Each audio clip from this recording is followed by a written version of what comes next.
जय हिंद एवरीवन। तो भाई अब हम लेकर आए हैं अप्रैल 2023 के मंथली करंट अफेयर्स, जो कि यूपीएससी वाले एग्जामिनेशन जैसे कि एनडीए, सीडीएस और सीएपीएफ के लिए बहुत बहुत इम्पोर्टेंट। आपको पता ही है भाई, हमारे जो करंट अफेयर्स है वो हाईली कंसाइज है। इधर उधर की बातें नहीं होती है, सीधे मुद्दे की बात होती है। जो करंट अफेयर्स आपके एग्जाम में पूछे जाते हैं उसी के पैटर्न को हमने लेके एक इम्पोर्टेंट सीरीज तैयार की है करंट अफेयर्स। इसकी पीडीएफ आपको व्हाट्सएप और टेलीग्राम चैनल्स पे मिल जाएगी। एक्सप्लेनेशन के लिए आप ये वीडियो देख ही रहे हैं। तो चलो भाई, जैसा आपको पता है कि हम कुछ 7-8 कैटेगरीज में करंट अफेयर्स को कवर करते हैं: national and defence, international, sports, science and technology, economy and environment and ecology. सबसे पहले we will start with national and defence. तो भाई, Basohli painting and GI tag, यानी कि वर्ल्ड फेमस जो आपकी बसोहली पेंटिंग होती है, कहाँ से? ये आती है भाई हमारी कठुआ से। अब ये कठुआ कहाँ पड़ता है? कठुआ पड़ता है भाई हमारा जम्मू के पास। ठीक है, ये डिस्ट्रिक्ट है जम्मू के पास में। और भाई इसको जीआई टैग यानी कि ज्योग्राफिकल इंडिकेशन टैग दिया गया है। तो भाई ये पहला टाइम है जीआई रजिस्ट्रेशन की हिस्ट्री में कि जम्मू रीजन को जीआई टैग मिला है हैंडी क्राफ्ट के लिए। ठीक है, नेशनल बैंक फॉर एग्रीकल्चर और रूरल डेवलपमेंट यानी कि नाबार्ड, नाबार्ड जो है जम्मू का, उन्होंने जीआई टैग बसोली पेंटिंग को एक लंबे लीगल प्रोसेस के बाद में दिया है। ठीक है, तो ये हुई बसोली पेंटिंग की बात। अब आगे आते हैं भाई NIMHANS AHT comprehensive mental health action programme for rural communities. तो भाई national institute of mental health and neuro sciences, जिसको कहा जाता है निमहंस, और एनजीओ आश्रय हस्त ट्रस्ट यानी कि एएचटी, इन्होंने एक मेमोरेंडम ऑफ अंडरस्टैंडिंग साइन किया है to test the feasibility of a model comprehensive rural mental health programme called Naman. यानी कि एक प्रोग्राम इन्होंने डेवलप किया है, मेंटल हेल्थ प्रोग्राम डेवलप किया है, जिसको नाम दिया गया है नमन। ठीक है, पूरा इसको बोला जाएगा NIMHANS AHT comprehensive mental health action programme for rural communities. ठीक है, ये आपका पहले 2 तालुक में लॉन्च किया जाएगा। नेशन वाइड लॉन्च करने से पहले 2 तालुक जो नमन के अंडर में सिलेक्ट की गई है वो एक तो है मुंशियारी। ठीक है, मुंशियारी कहाँ पर पड़ता है भाई? मुंशियारी का ट्रैक वगैरह भी होता है, ये आपका पड़ता है उत्तराखंड के पिथौरागढ़ में। ठीक है, दूसरी ली गई है बेल्लूर, बेल्लूर तालुक ली गई है, ये आपका पड़ता है कर्नाटक के हसन डिस्ट्रिक्ट में। तो निमहंस क्या करेगा? निमहंस आपकी ओवरऑल रोड मैप इस प्रोग्राम का डेवलप करेगा, इंप्लीमेंट करेगा एम्स के साथ में, AIIM, यानी कि all India institute of medical sciences Rishikesh, इनके साथ में क्या करेगा? कोलैबोरेट करेगा। ठीक है, और उसके बाद में निमहंस क्या करेगा? इस प्रोग्राम को उत्तराखंड में डिलीवर करेगा। बाकी इंप्लीमेंटेशन पार्टनर्स में आपकी कर्नाटक और उत्तराखंड की जो स्टेट गवर्नमेंट है वो आ जाए। नेक्स्ट, वो इज हाकी पिक्की। हाकी पिक्की ट्राइब आपका एक नोमैडिक ट्राइब है, एक जगह नहीं टिकते, है ना। बहुत सारे स्टेट्स आपके वेस्टर्न और सदर्न इंडिया में जो है वहां पर हाकी पिक्कीज पाए जाते हैं। ये बेसिकली फॉरेस्ट एरियाज में कंसंट्रेटेड होते हैं, जहां पर ये ट्रेडिशनल ऑक्यूपेशन अपना करते हैं। कौन सा? इनके ट्रेडिशनल ऑक्यूपेशन में आ जाता है बर्ड कैचिंग एंड हंटिंग। ठीक है, इसका जो नाम है ट्राइब का, यही इनकी हिस्ट्री और आइडेंटिटी के बारे में काफी कुछ बताता है। हाकी का मतलब होता है बर्ड यानी कि पक्षी। ठीक है, कन्नड़ में इसको बर्ड कहा जाता है। और पिक्की का मतलब होता है कैचर्स, तो भाई बर्ड कैचर्स। ठीक है, इस ट्राइब का जो बर्ड्स और उनके साथ में क्लोज एसोसिएशन है, उनको पकड़ने को लेके या फिर उनकी हंटिंग को लेके, वो इनके नाम से पता चलता है। तो भाई 2011 का जो सेंसस हुआ था, उस सेंसस के हिसाब से हाकी पिक्की ट्राइब की जो पॉपुलेशन कर्नाटक में है वो आपकी 12,000 के आसपास। ठीक है, इस ट्राइब को बेसिकली 4 अलग अलग कबीलों में, क्लैन में बांटा गया है। इसमें एक है गुजरातिया, पावर, कालीवाला और Mewar. Next, Kochi water metro. तो भाई कोची वाटर मेट्रो का मेन ऑब्जेक्टिव क्या है? जो केरला के 10 आइलैंड आपकी कम्युनिटीज हैं उनको आपस में जोड़ना मेनलैंड के साथ। ठीक है, जिससे एक शॉर्टर ट्रेवल टाइम किया जा सके और एक ज्यादा कॉस्ट इफेक्टिव ट्रांसपोर्टेशन किया जा सके। तो ये जो कोची वाटर मेट्रो प्रोजेक्ट है आपका, ये इंडिया की इनलैंड वाटरवेज में बेसिकली एक रिवोल्यूशन की तरह पर है। ये आपका first ever water metro system है इंडिया में। नेक्स्ट वो वाज बसवन्ना। तो भाई इनको वासव भी कहा जाता है, ठीक है।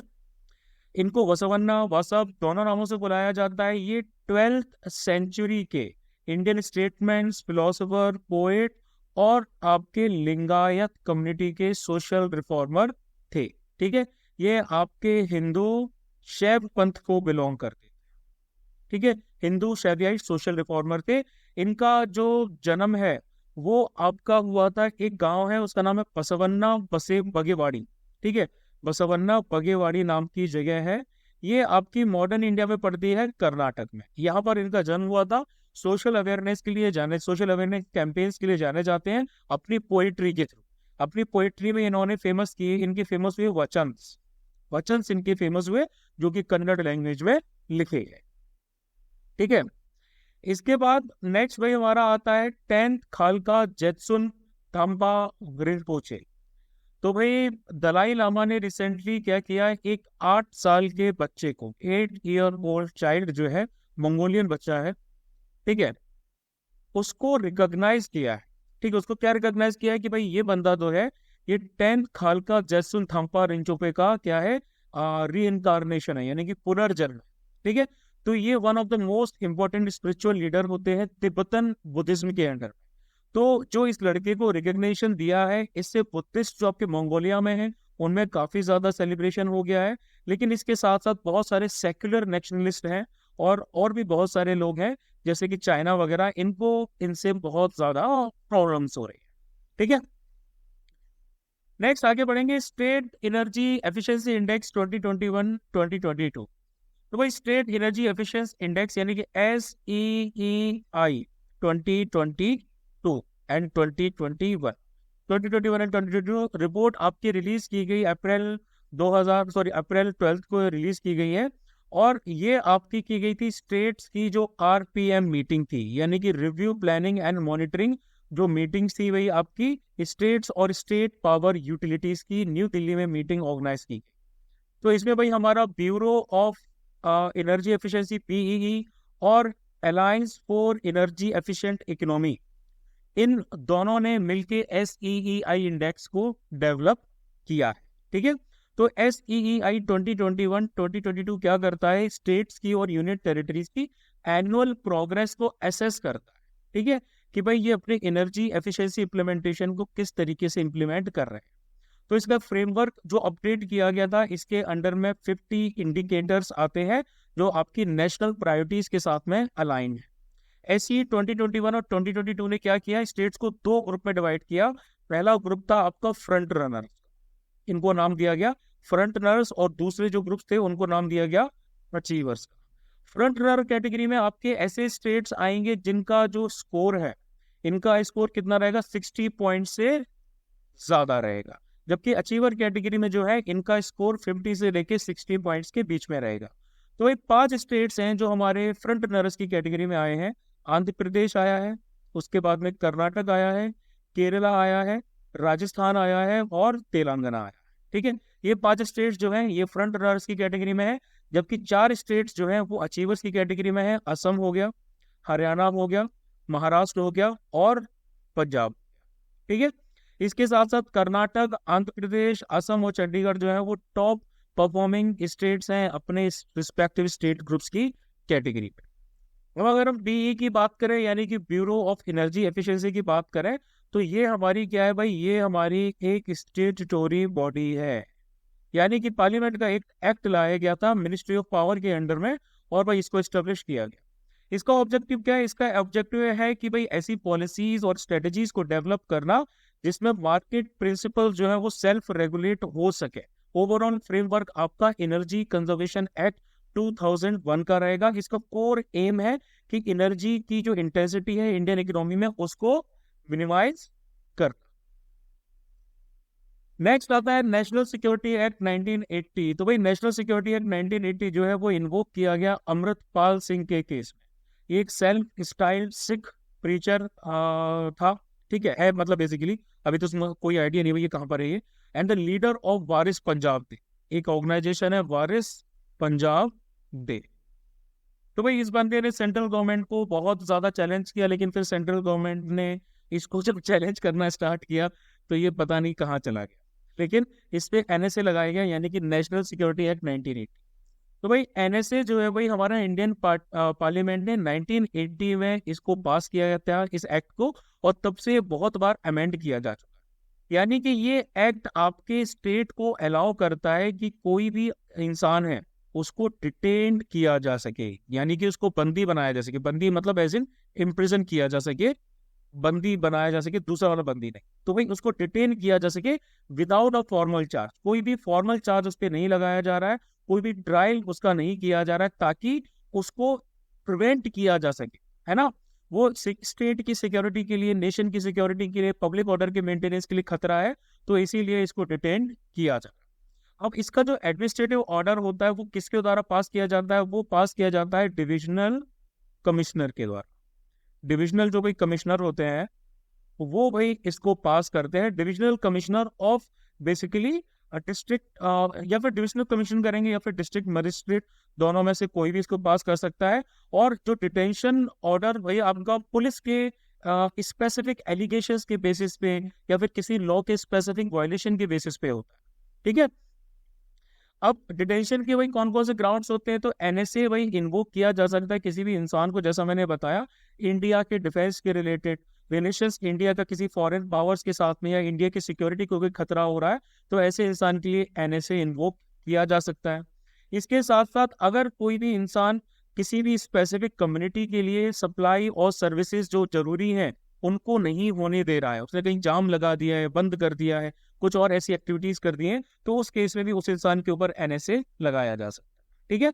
तो एनएसए के अंडर में क्या होता है भाई? किसी भी इंडिविजुअल को बिना किसी चार्ज के 12 महीने तक डिटेन किया जा सकता है पुलिस के द्वारा, ठीक है। और स्पेशल सर्कमस्टांसेस में 10 से 12 दिन तक के लिए उसको डिटेन किया जा सकता है, ठीक है। 10 से 12 दिन तक उसको कोई भी इसका जो क्या बोलते हैं चार्जेस उसके अगेंस्ट लगे हैं वो नहीं बताए जाए। तो भाई ये एनएसए हुआ। अब नेक्स्ट आते हैं coastal aquaculture authority amendment bill 2023। तो भाई मार्च 29 2023 को इंडियन गवर्नमेंट ने coastal aquaculture authority amendment bill 2023 जो है उसको अमेंड किया।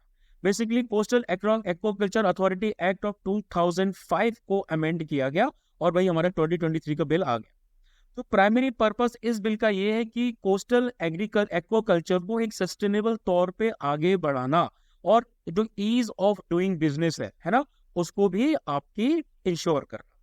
तो भाई कोस्टल एक्वाकल्चर की डेफिनेशंस में देखें अगर हम, तो करंट जो डेफिनेशन आती है कोस्टल एक्वाकल्चर की 2005 वाली, उसमें आपका श्रिम्प जो होते हैं यानी कि झींगे, है ना, प्रॉन्स जो होते हैं, प्रॉन्स, फिशिश, और बाकी जो एक्वाटिक लाइफ होती है जो सलाइन या ब्रैकिश वाटर में होती है, कंट्रोल्ड कंडीशंस में उनकी कल्चरिंग या कल्टीवेशन को लेके बात की जाती है। लेकिन 2023 का हमारा जो बिल है इसमें रियरिंग और कल्टीवेशन दोनों जोड़ा गया है, ठीक है। कोई भी लाइफ स्टेज फिश की है, इसमें आपके क्रस्टेशियंस भी आ जाते हैं, ठीक है। इसमें हमारे मोलस्क भी आ जाते हैं, ऑक्टोपस वगैरह ये सब भी आ जाते हैं, ठीक। इसमें फिन फिश आ जाती हैं, सीवीड आ जाता है, ठीक है। और भी एक्वेटिक लाइफ, ये सब आपकी कंट्रोल कंडीशंस में इस बार ऐड की गई, ठीक है। लेकिन 2023 का जो ये बिल है ये बेसिकली ये क्या कर रहा है, ये आपके नए तरह के जो environment friendly coastal aquaculture practices है उनको बढ़ावा देने के लिए लाया गया है। इसमें केज कल्चर आ जाता है, सीरीड कल्चर आ जाता है, बाइवॉल्व कल्चर आ जाता है, मेरीन ऑर्नामेंटल फिश कल्चर आ जाता है, और पर्ल ओस्टर कल्चर भी इसके अंडर में आ जाता है। इसी के साथ साथ coastal aquaculture authority amendment bill 2023 क्या करेगा, आपकी एंटीबायोटिक्स और फार्माकोलॉजिकली जो एक्टिव सब्सटेंसेस होते हैं जो ह्यूमन हेल्थ के लिए डेट्रीमेंटल होते हैं, हार्मफुल होते हैं, उनको एक्वाकल्चर में यूज करने को लेकर मनाही रहेगी, ठीक है। ये तो ये हो गया। नेक्स्ट आएगा कंपटीशन अमेंडमेंट बिल 2022। तो भाई कंपटीशन अमेंडमेंट बिल 2022 जो है उसको रिसेंटली लोकसभा ने पास किया। क्यों पास किया? To with the aim of promoting fair competition in the market and anti competitive practices को रोकना, लोगों को फ्रॉड करने से रोकना। आपके कुछ स्टैंडर्ड्स बनाए जाते हैं मार्केट में ताकि एक फेयर कंपटीशन की जो बेसिकली सिनेरियो है वो बन सके। कोई फालतू का लीवरेज ना ले किसी भी झूठ को सहारा लेके या फ्रॉडुलेंट प्रैक्टिसेस को लेके। तो ये बिल आपका लोकसभा में, और ये स्टार्ट किया गया था अगस्त 5 2022 में, और फिर इसको भेजा गया भाई parliamentary committee, standing committee on finance, ठीक है, parliamentary standing committee on finance के पास में इसको भेजा गया, जिसके हेड थे जयंत सिन्हा, इसके हेड जयंत सिन्हा, ठीक है। अब पैनल ने बहुत सारे रिकमेंडेशंस दिए जो आपके इस लॉ में डाले गए, और फिर इसके बाद इसको लोअर हाउस से यानी कि लोकसभा से पास किया गया। नेक्स्ट आ जाता है CBI welcomes new director Praveen सूद।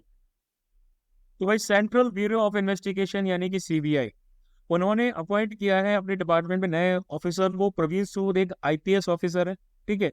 इन्होंने डायरेक्टर की जो पोस्ट है उसको ज्वाइन किया है as per the official notification release किया गया था May 14, 2023। तो भाई देखो, जो डायरेक्टर या फिर हेड होते हैं उनको एक सिक्योर्ड टेन्यूर दिया जाता है 2 साल का, ठीक है, सीवीसी एक्ट ऑफ 2003 के हिसाब से। आईपीएस ऑफिसर जिसकी रैंक पुलिस के डीजीपी के बराबर होती है यानी कि डायरेक्टर जनरल ऑफ पुलिस के बराबर होती है, वो सीबीआई को लीड कर सकता है। अपॉइंटमेंट जो होता है ये एक नोटेबल मीटिंग होती है, सिलेक्शन कमेटी होती है, जिसके चेयरपर्सन कौन होते हैं, जिसके चेयरमैन होते हैं प्राइम मिनिस्टर जो अभी हैं Shri Narendra Modi. Next, cooperative federalism. Prime minister Modi ने रिसेंटली कहा कि भाई कोऑपरेटिव फेडरलिज्म जो है वो इंडिया में बहुत ज्यादा जरूरी है। तो भाई कोऑपरेटिव फेडरलिज्म होता क्या है? कोऑपरेटिव फेडरलिज्म का मतलब होता है एक horizontal relationship between the union government and the state government, और ये बताया जाना कि दोनों में से कोई भी किसी के ऊपर नहीं है, दोनों आपकी बराबर लेवल पर।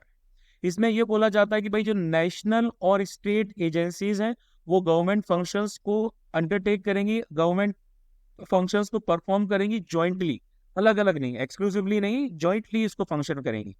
तो इंडियन कॉन्स्टिट्यूशन ने भी ऐसे बहुत सारे इंस्ट्रूमेंट्स इनकॉर्पोरेट किए हैं ताकि सेंटर और स्टेट के बीच में प्रॉपर कोऑपरेशन हो सके। जैसे भाई हमारा नीति आयोग आता है, national institution for transforming India, है ना। तो नीति आयोग आपका एक ऐसा प्लेटफॉर्म के तौर पे एक्ट करता है जिसमें कोऑपरेटिव फेडरलिज्म जो है उसको प्रमोट किया जाता है। इसमें क्या होता है, इसमें कोलैबोरेटिव पॉलिसी मेकिंग होती है यूनियन और स्टेट्स के बीच में, सेंटर और स्टेट के डायलॉग्स होते हैं, स्टेट्स को इंसेंटिवाइज किया जाता है, मॉनिटर किया जाती है पॉलिसीज को, उनको एवेल्युएट किया जाता है, ठीक है। तो ऐसे बहुत सारे कॉन्स्टिट्यूशनल प्रोविजंस भी आए हैं जिससे कोऑपरेटिव फेडरलिज्म को आपका प्रमोट किया जा सके। जब भी हम फेडरलिज्म की बात करते हैं तो हमारे दिमाग में एक चीज क्लियर हो जानी चाहिए कि हम 2 फॉर्म्स ऑफ गवर्नमेंट की बात कर रहे हैं, जिसमें एक हमारी यूनियन गवर्नमेंट होती है और दूसरी हमारी स्टेट गवर्नमेंट होती है। इसी फीचर को फेडरलिज्म कहते हैं, आपने पॉलिटी में पढ़ा होगा। तो भाई हम कॉन्स्टिट्यूशनल प्रोविजंस की बात कर रहे थे जो इंडिया में फेडरलिज्म को, कोऑपरेटिव फेडरलिज्म को प्रमोट करते हैं, जिसमें से सबसे पहले भाई हमारे पास में आता है 7th शेड्यूल। 7th शेड्यूल क्या करता है? 7th शेड्यूल में आपकी यूनियन लिस्ट आ जाती है, स्टेट लिस्ट आ जाती है और कंकरेंट लिस्ट ही आ जाती है। ये बेसिकली प्रिंसिपल ऑफ सब्सिडियरिटी पर बेस्ड है। ऑल इंडिया सर्विसेज भी आ जाती है आर्टिकल 3112 के अंडर में, है ना, all India services, IAS, IPS वगैरह वगैरह। इंट्रीगेटेड जुडिशियल सिस्टम आ जाता है जो आपका state laws and central laws दोनों को इन्फोर्स करता है। इसके साथ साथ इंटर स्टेट काउंसिल्स भी आ जाती हैं अंडर आर्टिकल 263, है ना। ये भी कॉन्स्टिट्यूशन के अंदर में है ताकि जो आपके कॉमन इंटरेस्ट के सब्जेक्ट्स हैं सेंटर और स्टेट के बीच में, उनके बारे में डिस्कशन भी किया जा सके, ठीक। इसके साथ साथ आपका बेसिकली आर्टिकल 261 भी आ जाता है। आर्टिकल 261 के अंडर में फुल फेथ और क्रेडिट का क्लॉज होता है कि टेरिटरी ऑफ इंडिया में through out public acts, records, judicial proceedings जो यूनियन और हर स्टेट की अलग अलग होती है उसके अंडर में फंक्शन किया जाता है। जोनल काउंसिल्स हैं आपकी, वो भी बनाई गई हैं। आपकी स्टेचुटरी बॉडीज के तौर पे जोनल काउंसिल्स को बनाया गया है स्टेट रिऑर्गेनाइजेशन एक्ट ऑफ 1956 के अंडर में, ताकि इससे भी एक कोऑर्डिनेशन बरकरार किया जा सके। फाइनेंस कमीशन आ जाता है भाई आर्टिकल 280 के अंडर में, है ना। फाइनेंस कमीशन क्या करता है? सेंटर और स्टेट्स के बीच में फाइनेंशियल रिसोर्सेज के डिस्ट्रीब्यूशन की बात करता है। और फिर उसके बाद में जीएसटी काउंसिल भी आ जाती है। GST council under article 279A क्या करती है जीएसटी के रेट्स को डिसाइड करती है, उसकी इम्प्लीमेंटेशन को डिसाइड करती है between the centre and the state. तो हमारी ऐसे बहुत सारी चीजें हैं जो स्टेट गवर्नमेंट और सेंट्रल गवर्नमेंट को एक ही लेवल पर लाके रखती है। यही होता है cooperative federalism. Next, land records modernisation in India. तो भाई 28 स्टेट्स एंड यूनियन टेरिटरीज ने क्या अडॉप्ट किया है? उन्होंने अडॉप्ट किया है national generic document registration system for land records. और 26 स्टेट्स और यूनिट जो आपकी यूनियन टेरिटरीज है, उन्होंने क्या अडॉप्ट किया है? उन्होंने अडॉप्ट किया है unique land parcel identification number, यानी कि अल्पिन। ठीक है, या फिर इसको एक और नाम दिया गया है, दैट इज भू आधार। तो अगर हम NGDRS की बात करें तो भाई NGDRS एक कॉमन जेनेरिक और कॉन्फ़िगरेबल एप्लीकेशन है जो डॉक्यूमेंट रजिस्ट्रेशन के लिए अलग अलग डिपार्टमेंट्स में जो होगा वो through out the country develop की गई। इसको बेसिकली इनिशिएट किया गया है डिपार्टमेंट ऑफ लैंड रिसोर्सेज के द्वारा, DOLR, department of land resources के द्वारा under the ministry of rural development. ठीक है, रूरल डेवलपमेंट की मिनिस्ट्री के अंदर में इसको डेवलप किया गया है। NGDRS क्या करेगा? स्टेट्स को एक स्टेट स्पेसिफिक इंस्टांसेस और सॉफ्टवेयर उनकी रिक्वायरमेंट के हिसाब से प्रोवाइड कराएगा। सिटीजन सर्विसेज प्रोवाइड कराएगा, यानी कि प्रॉपर यूजर इंटरफेस जो है प्रॉपर्टी और डॉक्यूमेंट रजिस्ट्रेशन के लिए, जिससे सिटीजन क्या करेंगे? लैंड बाइंग ऑनलाइन कर सकते हैं, ये भी इंश्योर करेगा। अगर हम भू आधार की बात करें यानी कि अल्पिन की बात करें, तो अल्पिन आपका digital India land records modernisation programme यानी कि DILRMP इसके अंडर में फंक्शन करेगा। ये आपका एक 14 डिजिट यूनिक आईडी रहेगा, यानी कि एक स्पेसिफिक लैंड पार्सल के लिए। इसको डेवलप किया गया था नेशनल इंफॉर्मेटिक्स सेंटर के द्वारा। नेक्स्ट भाई हमारा आता है सेंट्रल एडमिनिस्ट्रेटिव ट्रिब्यूनल, यानी कि कैट का हेडक्वार्टर है न्यू दिल्ली में। इसको स्टेब्लिश किया गया था एडमिनिस्ट्रेटिव ट्रिब्यूनल एक्ट 1958 के अंडर में, under article 323A of the constitution. इसका ऑब्जेक्टिव होता है to adjudicate disputes and complaint with respect to recruitment and conditions of service of persons appointed to public services and post. यानी कि union और बाकी authorities के under में जो आपके लोगों का रिक्रूटमेंट किया गया है, उनकी जो सर्विस की कंडीशंस हैं, उससे रिलेटेड जो भी झगड़े होते हैं, जो भी कंप्लेंट्स होती हैं, उनको सुलझाना सेंट्रल एडमिनिस्ट्रेटिव ट्रिब्यूनल का काम होता है। ठीक है, तो भाई ये बेसिकली इनका काम होता है। नेक्स्ट, CBN यानी कि सेंट्रल ब्यूरो ऑफ नारकोटिक्स। तो हमारा यूनिफाइड पोर्टल ऑफ CBN यानी कि सेंट्रल ब्यूरो ऑफ नारकोटिक्स जो है, इसको लॉन्च किया गया। क्यों लॉन्च किया गया? To facilitate a balance between narcotic substance availability for medicinal, scientific, industrial use and law compliance. है ना, जो नारकोटिक्स भाई जो अदरवाइज हमारे देश में बैन है, उनको मेडिकल, साइंटिफिक या फिर इंडस्ट्रियल यूज के लिए अवेलेबल कराने के लिए, फैसिलिटेट कराने के लिए CBN को लॉन्च किया गया। ठीक है, ये बेसिकली एक एफिशिएंसी क्रिएट करेगा, ट्रांसपेरेंसी क्रिएट करेगा, और जो फार्मा इंडस्ट्रीज को ट्रेड लाइसेंस लेने में जो टाइम लगता है, वो उस टाइम को ये आपका रिड्यूस करेगा। ठीक है, CBN आपका एक सबऑर्डिनेट ऑफिस है जो department of revenue, ministry of finance के अंडर में काम करेगा। ये international trade off narcotics drugs जो है, जो आपकी आती है United Nations conventions and provisions of narcotic drugs and psychotropic substances, यानी कि NDPS एक्ट 1985 के अंडर में आती है। कंपोजिशन की बात करें तो नार्कोटिक्स कमिश्नर रहेगा, जिनको 3 डेप्यूटी नार्कोटिक्स कमिश्नर क्या करेंगे? असिस्ट करेंगे। नेक्स्ट भाई एक्सरसाइजेस की बात करते हैं, तो भाई सबसे पहले आ जाती है स्लिनेक्स 2023। बायलैटरल मैरीटाइम एक्सरसाइज है इंडिया और श्रीलंका के बीच में। ठीक है, ये भाई आपके 2 साल में एक बार होती है। नेक्स्ट आती है एक्सरसाइज कवच। आपकी एक्सरसाइज कवच को अंडमान एंड निकोबार आइलैंड्स में कंडक्ट किया गया। ठीक है, कंपाउंड बोला जाता है इसको, ANC बोला जाता है, Andaman and Nicobar island compound. ठीक है, ये एक जॉइंट मिलिट्री एक्सरसाइज है जिसमें आर्मी, नेवी और एयरफोर्स, नेवी, एयरफोर्स और उसके साथ में कोस्ट गार्ड, ये चारों के कंपोनेंट्स साथ में क्या करते हैं? एक्सरसाइज करते हैं। नेक्स्ट एक्सरसाइज स्कोप इंडिया 2023, ये बायलैटरल एयर एक्सरसाइज है between the IAF and United Nations की एयरफोर्स के बीच में। फिर आती है एक्सरसाइज ओरियन, मल्टीलेटरल एक्सरसाइज है। इंडियन एयरफोर्स के साथ साथ French air and space force आ जाती है, यानी कि FASF। ठीक है, Germany, Greece, Italy, Netherland, United Kingdom, Spain and United States of America जो है, इनकी एयरफोर्सेस भी इस एक्सरसाइज में पार्टिसिपेट करेगी। उसके बाद आ जाती है इनोक्योस 2023। तो इंडियन एयरफोर्स जो है वो इनोक्योस 2023 में पार्टिसिपेट करेंगे। ये भी एक मल्टीनेशनल एयर एक्सरसाइज है जो आपकी होस्ट की गई ग्रीस की एयरफोर्स के द्वारा। नेक्स्ट आता प्रयाग प्लेटफॉर्म। प्रयाग का मतलब है, सिंपल सी बात है, platform for real time analysis of Yamuna, Ganga and their tributaries. ये है भाई हमारा प्रयाग, है ना। रियल टाइम मॉनिटरिंग सेंटर है for planning and monitoring of projects, river water quality etcetera, अलग अलग ऑनलाइन डैशबोर्ड्स के जरिए, जैसे कि गंगा तरंग पोर्टल हो गया, Ganga district performance monitoring system हो गया, वगैरह वगैरह। ये आपकी लॉन्च की गई है मिनिस्ट्री ऑफ जल शक्ति के द्वारा under the ambit of Namami Gange. Next आता है मिशन 50 के EV4ECO।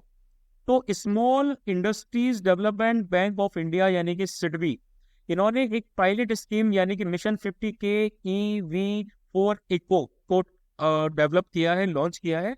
ये मिशन क्या करेगा? ये मिशन हमारे देश के अंदर जो इलेक्ट्रिक व्हीकल्स है उसके इकोसिस्टम को मजबूत करेगा, ताकि कैसे जो ईवीज के परचेज हैं, इलेक्ट्रिक व्हीकल्स का परचेज है, उसको फाइनेंस करने के बाद, यानी कि MSMEs जो हमारी होती हैं, माइक्रो स्मॉल और मीडियम एंटरप्राइजेस होती हैं, और हमारी नॉन बैंकिंग फाइनेंशियल कॉर्पोरेशंस होते हैं, उनको बेसिकली क्या करेगा? उनको बेसिकली इनेबल करेगा कि वो लोगों को लोन दे सके।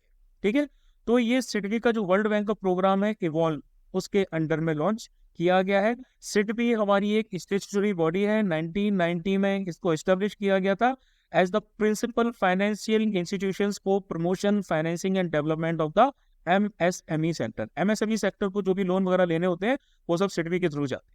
ये मिनिस्ट्री ऑफ फाइनेंस के अंडर में काम करते हैं। नेक्स्ट भाई हम आते हैं डॉक्ट्रिन ऑफ प्रोमोशरी एस्टोपेल के अंडर में। तो भाई अग्निपथ स्कीम से रिलेटेड एक हियरिंग में जो प्लेंटिफ होता है, बेसिकली प्लेंटिफ का मतलब आपकी वो पार्टी जो कोर्ट में गई हो किसी सिविल एक्शन के तहत, है ना, उन्होंने डॉक्ट्रिन ऑफ प्रोमोशरी एस्टोपेल का हवाला दिया। प्रोमोशरी जो एस्टोपेल का कंसेप्ट होता है, ये आपका यूज किया जाता है कॉन्ट्रेक्चुअल लॉज में, जो कॉन्ट्रैक्ट्स वगैरह होते हैं उन लॉज में इनको यूज किया जाता है। तो ये क्या करता है भाई? ये किसी प्रोमिसर को रोकता है, ये प्रोमिसर को रोकता है कि भाई उन्होंने जो एग्रीमेंट किया है उससे वो बैकआउट नहीं कर सकते। ठीक है, बैकआउट नहीं कर सकते वो। तो ये प्लेंटिफ के द्वारा इन्वोक किया जाता है इंश्योर करने के लिए कि भाई जो कॉन्ट्रैक्ट साइन किया गया है उसको प्रॉपरली एग्जीक्यूट किया जा सके, और अगर ऐसा नहीं हो रहा है तो फिर वो एक प्रॉपर कंपनसेशन जो है वो दूसरी पार्टी को दे। तो भाई हमारा एक केस आता है Chhaganlal Keshavlal Mehta versus Patel Narandas Haribhai case of 1981। इसमें सुप्रीम कोर्ट ने एक चेकलिस्ट दी थी कि भाई किस डॉक्ट्रिन को कहाँ कहाँ अप्लाई किया जा सकता है। सबसे लास्ट आता है नेशनल और डिफेंस का सिनेमेटोग्राफ अमेंडमेंट बिल 2023। तो भाई कैबिनेट ने क्या है किया है, उन्होंने सिनेमेटोग्राफ अमेंडमेंट बिल 2023 को नोट दिए है, उसको एसेट दिया है। इसके अंडर में क्या होगा कि भाई जो पायरेटेड फिल्म कंटेंट होता है ना, पायरेटेड फिल्म कंटेंट की ट्रांसमिशन को रोक लगाने के लिए इंटरनेट पे ये चीज लाई गई। इसमें और फर्दर क्या किया जाएगा? इसमें एज ग्रुप के हिसाब से फिल्म्स को क्लासिफाई किया जाएगा। करंट प्रैक्टिस UA और UA की है, लेकिन इसमें यू क्या होता है? यू का मतलब होता है अनरिस्ट्रिक्टेड पब्लिक एग्जीबिशन। ए का मतलब होता है कि भाई एडल्ट ऑडियंस के लिए होता है, और UA का मतलब होता है unrestricted public exhibition subject to parental guidance for children below age of 12। यानी कि यू का मतलब सीधा सा बात है भाई अनरिस्ट्रिक्टेड पब्लिक एग्जीबिशन, यानी कि टोटली पब्लिक इसको देख सकती है बिना किसी रोक टोक। ए का मतलब होता है ये एडल्ट कैटेगरी में है, सिर्फ आपकी एडल्ट ऑडियंस के लिए है। और UA का मतलब ये रहता है कि भाई अनरिस्ट्रिक्टेड पब्लिक एग्जीबिशन है, यानी कि इसको कोई भी देख सकता है, लेकिन जो बच्चे 12 साल से कम के हैं उनको एक पेरेंटल गाइडेंस साथ में होनी जरूरी है। इसके साथ साथ एक एस कैटेगरी भी होती है, इसमें स्पेशल कैटेगरी के ऑडियंसेस के होते हैं, लाइक डॉक्टर्स एंड साइंटिस्ट या फिर जो भी आपके टेक्निकल लोग होते हैं उनसे रिलेटेड। अब इसमें आपकी कुछ नई कैटेगरीज जोड़ी गई है, जैसे आपकी UA7+ जोड़ी गई है, UA13+ जोड़ी गई है, UA16+ जोड़ी गई है 12 ईयर्स के बजाय। इसको हटा के भाई ये सारी कैटेगरीज जोड़ दी है। आपको नाम से नंबर से ही पता चल रहा होगा कि भाई एक 7+ के लिए, एक 13+ के लिए, एक 16+ के बच्चों के लिए।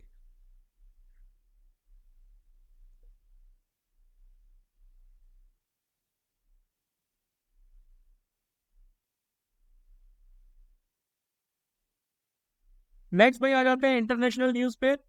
तो अजरबैजान और तजिकिस्तान ने अपने आप को मलेरिया फ्री कंट्रीज घोषित किया है, लेकिन इनको घोषित किया है खुद ने नहीं, बेसिकली क्लेम इन्होंने इनिशिएट किया था, लेकिन WHO ने इनको मार्च 29 2023 को मलेरिया फ्री कंट्रीज घोषित कर दिया। काफी लंबा कैंपेन चला था दोनों नेशंस में इस डिसीज को एरेडिकेट करने के लिए। Next, CPTPP and Britain's membership. तो भाई CPTPP क्या है भाई? Comprehensive and progressive agreement for trans Pacific partnership. ये एक ट्रेड पैक्ट है जो आपका ट्रांस पैसिफिक पार्टनरशिप के तौर पे स्टार्ट हुआ था, और यूनाइटेड स्टेट्स ने इसने 2017 में डोनाल्ड ट्रंप की प्रेसिडेंटशिप में इसमें से अपने हाथ खींच लिए थे। इसमें भाई 11 कंट्रीज आ जाती हैं। इसमें ऑस्ट्रेलिया, ब्रुनेई, कनाडा, चाइल, Japan, Malaysia, Mexico, New Zealand, Peru, Singapore और वियतनाम नाम की कंट्रीज आ जाती हैं। टीपीपी का एम क्या है कि मेंबर कंट्रीज के बीच में ट्रेड को बढ़ाया जा सके, टैरिफ जो होते हैं उनको कम किया जाए, ठीक है, मार्केट एक्सेस बढ़ाई जाए और इकोनॉमिक ग्रोथ को भी इंप्रूव किया जाए।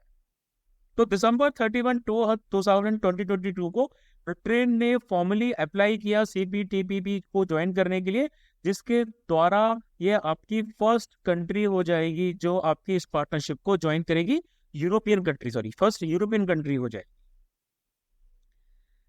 Next, Finland NATO membership. तो भाई अप्रैल 4 को फिनलैंड ऑफिशियली नेटो का मेंबर बन गया। तो यूरोप की जो वर्ल्ड वॉर 2 के बाद में जो पॉलिसी थी अलाइनमेंट की और रशिया को आइसोलेट करने की, वो आपकी और ज्यादा स्ट्रेंथन हो गई। तो तकरीबन 70 सालों से जो आपकी फिनलैंड है, ये एक नॉर्डिक नेशन है। ये आपका तकरीबन 1340 किलोमीटर का जो बॉर्डर है रशिया के साथ में शेयर करता है, और अभी वो बेसिकली किसी भी कंट्री की तरफ नहीं था, ना वो USSR की तरफ था, ना वो आपका यूरोपियन कंट्री में कह लें तो हम बेसिकली नेटो की तरफ भी नहीं था, बीच में था, नॉन अलाइनमेंट की पॉलिसी को फॉलो कर रहा था, कोल्ड वॉर के राह में, ठीक है, एक न्यूट्रल बफर जोन के तौर पे एक्ट कर रहा था, और इसको कहा जाता था फिनलैंडाइजेशन, ठीक है। लेकिन अब बेसिकली क्या हो गया है, क्योंकि रशिया ने यूक्रेन को इन्वेड किया, तो फिनलैंड को भी लगा कि उसको भी अपनी जो बॉर्डर्स हैं उनको सिक्योर करने के लिए किसी एक साइड को ज्वाइन करना पड़ेगा, तो उन्होंने नेटो को ज्वाइन कर लिया। नेक्स्ट आते हैं ऑपरेशन कावेरी की तरफ। तो भाई इंडियन गवर्नमेंट ने रेस्क्यू ऑपरेशन सूडान में लॉन्च किया। सूडान में इस ऑपरेशन को लॉन्च किया कि भाई हमारे जो फंसे हुए सिटीजन्स हैं उनको बाहर निकाला जाए। आपके 2 C-130 जो एयरक्राफ्ट हैं उनको भेजा गया। INS सुमेधा जो आपका नेवी का शिप है उसको भी भेजा गया, इंडियंस को वायलेंस हिट सूडान से बाहर निकालने के लिए। इसको ऑपरेशन कावेरी नाम दिया गया, एक सिंबॉलिक रीजन की वजह से। कावेरी जो है वो एक इंपॉर्टेंट रिवर है जो इंडिया में कर्नाटक और तमिलनाडु के आसपास में फ्लो करती है। इसको गॉडेस कावेरी अम्मा नाम से भी जाना जाता है। ये नाम बेसिकली रिप्रेजेंट करता है कि बैरियर्स होने के बाद भी पानी जो है वो इस पूरे रीजन को फ्लरिश कर रहा है ना। तो इंडिया जो आपके सूडान में इंडियंस जो स्टक है उनको बाहर निकालने के लिए भी इसको नाम दिया गया ऑपरेशन कावेरी। नेक्स्ट आता है भाई 102 ओल्ड CR राव, है ना, इनको प्रेस्टिजियस इंटरनेशनल प्राइज दिया गया है स्टैटिस्टिक्स 2023 में। तो इनका पूरा नाम है आपका इनका नाम क्या था भाई? इनका नाम है कल्याणपुरी, हाँ, कल्याणपुरी राधा कृष्णा राव, ठीक है। ये एक मैथमेटिशियन है, इसके साथ साथ स्टैटिस्टिशियन भी है, 102 साल के इंडियन अमेरिकन है, ठीक है। तो इनको इंटरनेशनल प्राइज स्टैटिस्टिक्स का 2023 का इस साल का दिया गया। इंटरनेशनल ये अवार्ड है, ये आपकी स्टैटिस्टिक्स की फील्ड में नोबेल प्राइज माना जाता है। उसके बाद आते हैं trends in world military expenditure 2022 report. तो भाई हमारी एक इन्फॉर्म सॉरी हमारी नहीं, एक बेसिकली ऑर्गेनाइजेशन है जिसका नाम है Stockholm International Peace Research Institute, है ना, इसको कहा जाता है सिप्री। तो सिप्री ने बेसिकली आपकी ट्रेंड्स लॉन्च किए हैं वर्ल्ड मिलिट्री एक्सपेंडिचर ऑफ 2022। तो ये आपकी स्वीडन में बेस्ड एक इंडिपेंडेंट इंटरनेशनल इंस्टीट्यूशन है जो कन्फ्लिक्ट आर्मामेंट्स, आर्म्स कंट्रोल और डिस आर्मामेंट से रिलेटेड रिसर्च करती है। तो इन्होंने कुछ भाई हाइलाइट्स दी है रिपोर्ट की, जैसे कि 5 सबसे बड़े बिगेस्ट स्पेंडर 2022 के कौन थे भाई। यूनाइटेड स्टेट्स ऑफ अमेरिका हो गया, चाइना हो गया, रशिया हो गया, इंडिया हो गया और सऊदी अरेबिया। तो यानी कि ये पांचों नेशंस मिलके वर्ल्ड का 63% मिलिट्री स्पेंडिंग करते हैं। इसके बाद इंडिया आपका 4th नंबर पे आ रहा है 81.36 बिलियन डॉलर। इतना खर्चा भाई इंडिया जो है वो करती है 4th लार्जेस्ट स्पेंडर के तौर पे। अब इसमें अगर हम देखें इंडिया के, अगर हम बजट की बात करें तो जो सैलरीज और पेंशन्स में भाई हमारा खर्चा जाता है, काफी जाता है, जाना भी चाहिए। सैलरीज और पेंशन्स में जो खर्चा जाता है ये लार्जेस्ट एक्सपेंडिचर आता है भाई। तकरीबन हमारे इंडियन मिलिट्री बजट का 15% इसमें जाता है। इंडिया की जो डिफेंस एक्सपोर्ट है वो ऑल टाइम हाई है, यानी कि 16,000 करोड़ जो है आपके 2022 से लेकर 2023 तक जो एक्सपोर्ट, यानी कि हमने जो चीजें बाहर भेजी, ठीक है, ये आ जाता है। और उसके बाद में आता है भाई इंडिया का एनुअल डिफेंस एक्सपोर्ट टारगेट जो है वो 2025 तक कितना हमने रखा है, वो हमने रखा है 35,000 करोड़ का। इतना सामान हम बाहर बेचेंगे, ठीक है।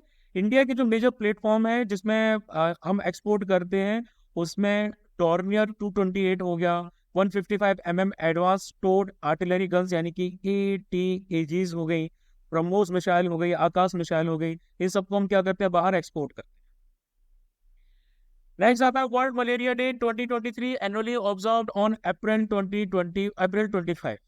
तो भाई वर्ल्ड मलेरिया डे है वो हर साल मनाया जाता है ताकि मलेरिया के बारे में लोगों के अंदर में अवेयरनेस फैलाया जा सके। इसमें WHO यानी कि वर्ल्ड हेल्थ ऑर्गेनाइजेशन एक इम्पोर्टेंट रोल प्ले करती है आपकी इस इलनेस को कंट्रोल करने के लिए। तो 2023 के लिए वर्ल्ड मलेरिया डे की थीम थी time to deliver zero malaria. भाई थीम्स पूछी जा है ना, इन्वेस्ट, इनोवेट एंड इम्प्लीमेंट। भाई ये भाई इस साल की क्या थी, प्रीवियस साल की थीम थी।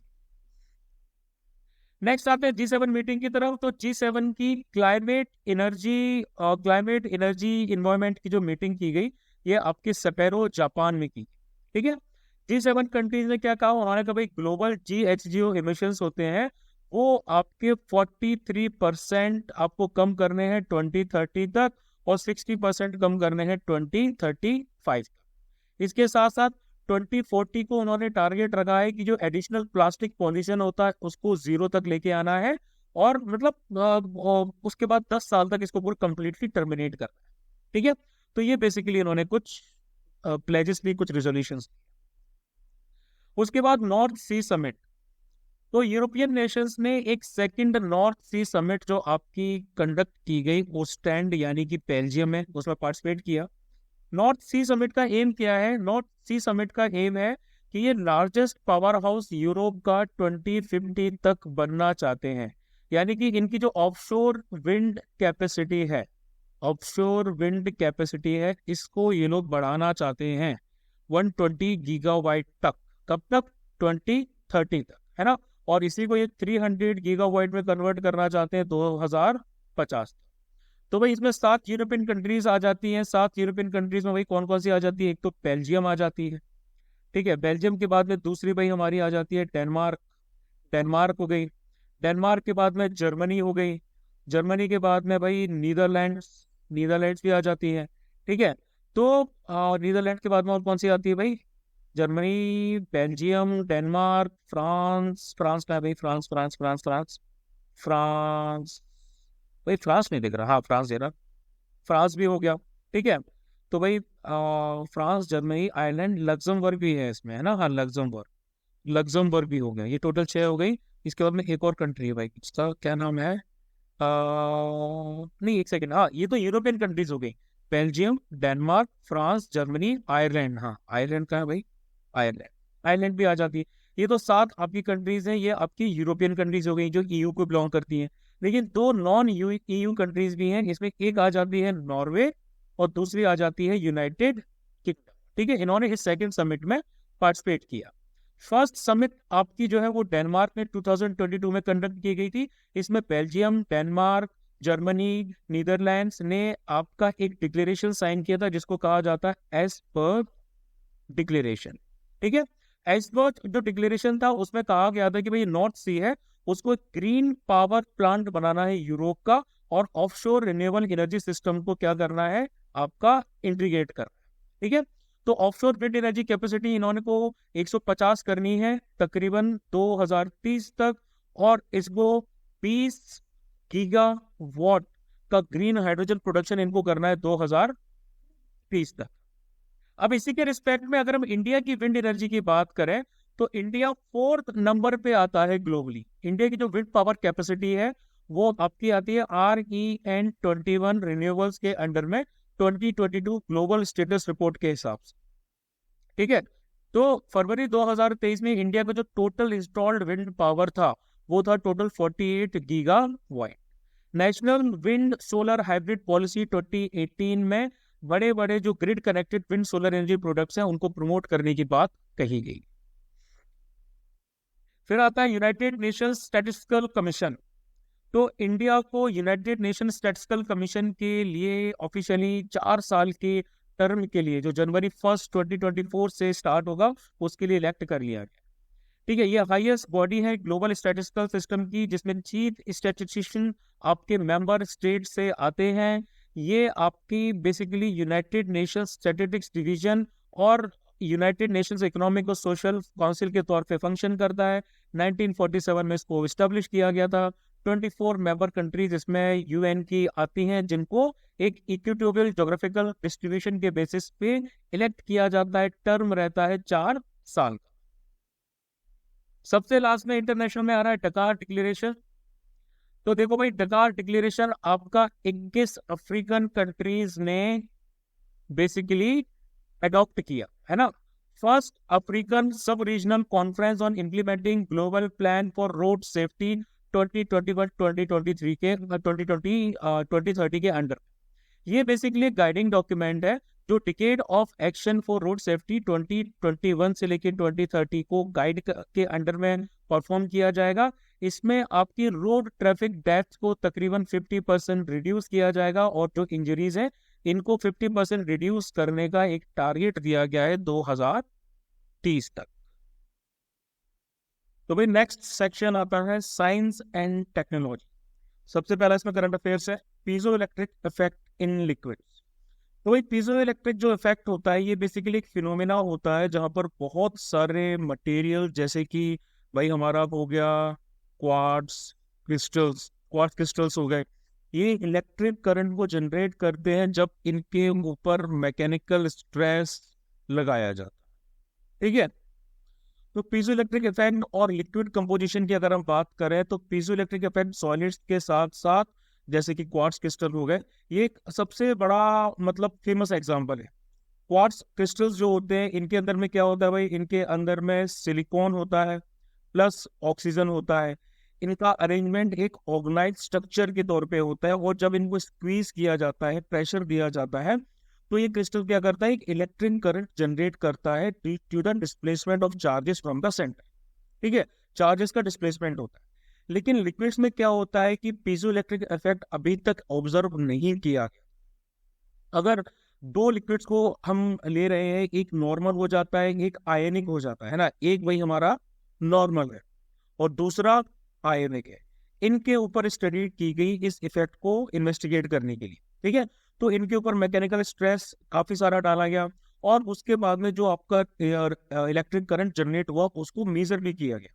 तो रिसर्चर्स को ये पता चला कि दोनों लिक्विड्स जो है उसमें पीजो इलेक्ट्रिक इफेक्ट जो है वो देखने को मिला। ठीक है, इसमें 16 मिला और इसमें 17। तो अगर हम बॉडी के स्ट्रक्चर की बात करते हैं पीजो इलेक्ट्रिक इफेक्ट के रिस्पेक्ट में, तो सिग्निफिकेंस जो बॉडी के स्ट्रक्चर का सिग्निफिकेंस होता है पीजोइलेक्ट्रिक इफेक्ट में, वो ये होता है कि भाई उसके पास एक ऑर्गेनाइज्ड स्ट्रक्चर होना जरूरी है। जैसे क्वार्ट्ज क्रिस्टल्स हो गए, है ना, इनके अंदर में जो ऑर्गेनाइज स्ट्रक्चर होता है, किसकी वजह से, चार्जेस का डिस्प्लेसमेंट सेंटर से होता है जब इनको स्क्वीज किया जाता है। सेम लिक्विड्स के लिए भी हो रहा है, यानी कि पीजोइलेक्ट्रिक इफेक्ट जो भाई यहाँ पर लग रहा है, उसमें भी आयोनिक लिक्विड्स जो है या फिर नॉर्मल लिक्विड्स जो है, सॉरी आयोनिक लिक्विड्स जो है उसमें ये शो हो रहा है, नॉर्मल लिक्विड्स में ये शो नहीं हो रहा है। इसके साथ साथ आपके डाई इलेक्ट्रिक मटेरियल्स की अगर हम बात करें, तो डाई इलेक्ट्रिक मटेरियल्स वो मटेरियल्स होते हैं जो इलेक्ट्रिसिटी कंडक्ट नहीं कर, है ना, जो इलेक्ट्रिसिटी कंडक्ट नहीं करते हैं लेकिन फिर भी इलेक्ट्रिक फील्ड के द्वारा माइल्डली इफेक्टेड रहते हैं। लेकिन आयोनिक लिक्विड्स आपके क्या होते हैं, आपके ये आयंस के बने रहते हैं, ठीक है, इंस्टेड ऑफ मॉलिक्यूल्स, और उनको आप जल्दी रिसाइकल भी कर सकते हैं। नॉर्मल और आयोनिक लिक्विड के बीच में ये फर्क आता है कि भाई आयोनिक लिक्विड जो होते हैं वो मॉलिक्यूलर लेवल पे बहुत जल्दी रिस्पॉन्ड करते हैं जब एक इलेक्ट्रिक चार्ज उनके ऊपर से गुजारा जाता है, ठीक है। तो पीजो इलेक्ट्रिक इफेक्ट का जो लिक्विड्स में डिस्कवरी देखने को मिली है, इससे रिसर्च के बहुत सारे एवेन्यूज ओपन हो गए हैं, ठीक है। लाइक डिस्टॉर्शन ऑफ लिक्विड्स की बात करेंगे, ये हम कर सकते हैं। इसके साथ साथ कि जो लिक्विड्स अपने अंदर से लाइट को पास होने देते हैं, वो किस तरीके से हो सकता है, ऐसे बहुत सारी चीजें हैं जो यहाँ से हो सकती है। नेक्स्ट आता है व्हाट इज डैगर मॉडल। तो भाई इस की अगर हम बात करें, सोलर एक्टिविटी की अगर हम बात कर रहे हैं अर्थ के मैग्नेटिक इन्वायरमेंट में, है ना, जो क्या बोलते हैं सोलर विंड्स होती है बेसिकली, उन सोलर विंड्स का इफेक्ट अर्थ की टेक्नोलॉजीज होती है, पावर ग्रिड्स हमारी जो होती हैं, जो कम्युनिकेशन सिस्टम्स होते हैं, उन सब पे बहुत फर्क पड़ता है। हमारी जो जीपीएस नेविगेशन और सैटेलाइट ऑपरेशंस होते हैं, उनके ऊपर ये सोलर विंड्स का बहुत फर्क पड़ता है, ठीक है। तो नासा रिसर्चर्स ने क्या किया है, एक नया कंप्यूटर मॉडल जो है डेवलप किया है, उसको नाम दिया है डैगर। डैगर का मतलब है deep learning geomagnetic observation model, ठीक है। ये आपका एआई यानी कि आर्टिफिशियल इंटेलिजेंस के मॉडल्स को इंटीग्रेट करेगा सैटेलाइट डेटा के साथ में, और जियोमैग्नेटिक डिस्टर्बेंसेस को फोरकास्ट करेगा, जिससे जो on coming impending solar storms है, सोलर विंड्स है, उनकी इनको नॉलेज मिल जाए, ठीक है। तो ये जो कंटिन्यूस स्ट्रीम होता है चार्ज पार्टिकल्स का, या फिर जिसको हम प्लाज्मा बोलते हैं, ठीक है, जो सन के अंदर से निकलते हैं, इन्हीं को हम सोलर विंड्स बोलते हैं। सोलर विंड एक बेसिकली सोलर फिनोमेना होता है जो अर्थ के क्या करता है, मैग्नेटोस्फीयर को अफेक्ट करता है, और हमारी आसपास जो जियोमैग्नेटिक डिस्टर्बेंसेस हो सकती है वो इसकी वजह से हो सकते हैं, ठीक है। नेक्स्ट आते हैं रैकून स्टीलर। तो रैकून स्टीलर एक इंफॉर्मेशन स्टीलिंग मैलवेयर है जो बेसिकली ईमेल के द्वारा डिलीवर किया जाता है, ठीक है। सेंसिटिव डेटा जो है इन्फेक्टेड मशीन से चुरा लेता है, और ये मेलवेयर एज आ सर्विस के तौर पे अवेलेबल होता है, यानी कि कोई भी इसको खरीद सकता है और उसको मेलिशियस पर्पसेस के लिए यूज कर सकता है। नेक्स्ट आता है और अपवार्ड फ्लैशेस। तो ब्राजीलियन जो रिसर्चर्स हैं, उन्होंने अपवार्ड लाइटनिंग की पिक्चर्स लेने में they are successful. Upward lightning basically एक फिनोमेना होता है जहां पर आपकी सेल्फ इनिशिएटेड लाइटिंग स्ट्रीक होती है, यानी कि सेल्फ इनिशिएटेड लाइटनिंग स्ट्रीक आपकी डेवलप होती है किसी भी एक पर्टिकुलर टॉल ऑब्जेक्ट से, किसी भी एक टॉल ऑब्जेक्ट से वो आपकी डेवलप होती है, और ये ऊपर की तरफ जाती है, ठीक है। एक इलेक्ट्रिफाइड स्ट्रॉम का जो क्लाउड होता है उसके साथ ही जाके मिक्स हो जाती है। इसका होने के लिए आपका स्ट्रॉन्ग इलेक्ट्रिफिकेशन होना जरूरी है, और एक क्लाउड चार्ज रीजन इसके ऊपर होना जरूरी है। ये जब फैक्टर्स होते हैं तो भाई हमारी अपवर्ड लाइटनिंग या अपवर्ड फ्लैशेस होते हैं। नेक्स्ट आता है द बिग कैचअप। तो भाई WHO, यूनिसेफ और वैक्सीन अलायंस, और उसके साथ साथ Bill and Melinda Gates Foundation with immunisation is 30 और बाकी हेल्थ पार्टनर्स के साथ में द बिग कैचअप नाम का जो प्रोग्राम है उसको लागू किया। ये एक टारगेटेड ग्लोबल एफर्ट है जिसके द्वारा वैक्सीनेशन जो है भाई वो किया जाएगा, ठीक है। Is to reserve to reserve the declines in childhood vaccinations. जो आपके कोविड-19 पेंडेमिक के बाद से चाइल्डहुड वैक्सीनेशन में कमी आई है उसको बूस्ट करने के लिए इनका फोकस 20 कंट्रीज पे रहेगा इंक्लूडिंग इंडिया, जहां पर आपके कई सारे बच्चे 2021 में कोविड के दौरान जिनको वैक्सीनेशन प्रॉपर नहीं लगे। ठीक है, तो ये हेल्थ केयर वर्क फोर्सेस को इम्प्रूव करेगा, सर्विस डिलीवरी को इम्प्रूव करेगा, वैक्सीन की डिमांड भी बढ़ाएगा, along with addressing obstacles to restoring immunization। फिर आप ये वैक्सीन की एक कंपनी है, उस कंपनी का नाम है ग्लैक्सो स्मिथ क्लाइन फार्मा। ठीक है, तो इन्होंने आपकी जो सिंगेस्ट वैक्सीन है ना, इसको लॉन्च किया है इंडिया में शिंगल्स रोकने के लिए। शिंगल्स क्या है भाई? शिंगल्स आपके VZV क्या होता है भाई? हमारा वेरी जोस्टर वायरस होता है। तो भाई इस वायरस के रीएक्टिवेशन की वजह से शिंगल्स होते हैं। ये सेम वही वायरस होता है भाई जो हमारा चिकन पॉक्स हमारे शरीर में करता है। ठीक है, चिकन पॉक्स के लिए भी यही रिस्पॉन्सिबल है। जो लोग diabetes, heart disease, kidney disease से सफर करते हैं, उनके अंदर शिंगल्स होने के चांसेस ज्यादा बढ़ जाते हैं क्योंकि उनकी इम्यूनिटी होती है वीक। तो शिंगल्स क्या करेगा? ये भाई आपके शिंगल्स को रोकेगा। शिंगल्स यानी कि हर्पीस जोस्टर। ठीक है, इसको रोकेगा। पोस्ट हर्पेटिक न्यूरोलॉजिया जो एडल्ट्स में होता है, 50 साल से ऊपर के जो होते हैं उनके अंदर में होता है।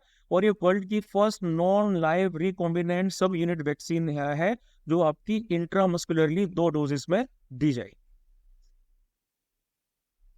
नेक्स्ट इकोनॉमी की बात करते हैं। Launch of UPI in UAE. तो भाई national payment corporation of India की जो इंटरनेशनल आर्म है, यानी कि NPI international payment limited NIPL, उन्होंने अनाउंस किया है कि भाई across the UAE United Arab Emirates Bhim UPI जो है वो अब लाइव रहेगी। किस पे? नियो पे टर्मिनल्स।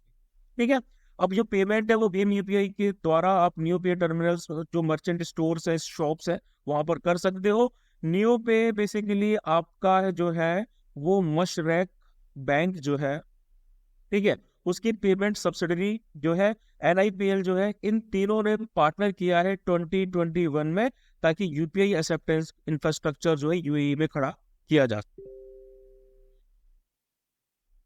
नेक्स्ट हम बात करेंगे फॉरेन ट्रेड पॉलिसी 2023 की। तो भाई इंडियन गवर्नमेंट ने रिसेंटली नई foreign trade policy FTP 2023 launch की है, जिसने आपकी 2015 की FTP को रिप्लेस किया है। और नई FTP जो है वो अप्रैल 1 2022 से लागू हो जाएगी। इसका एम है increasing India overall export to $2 trillion.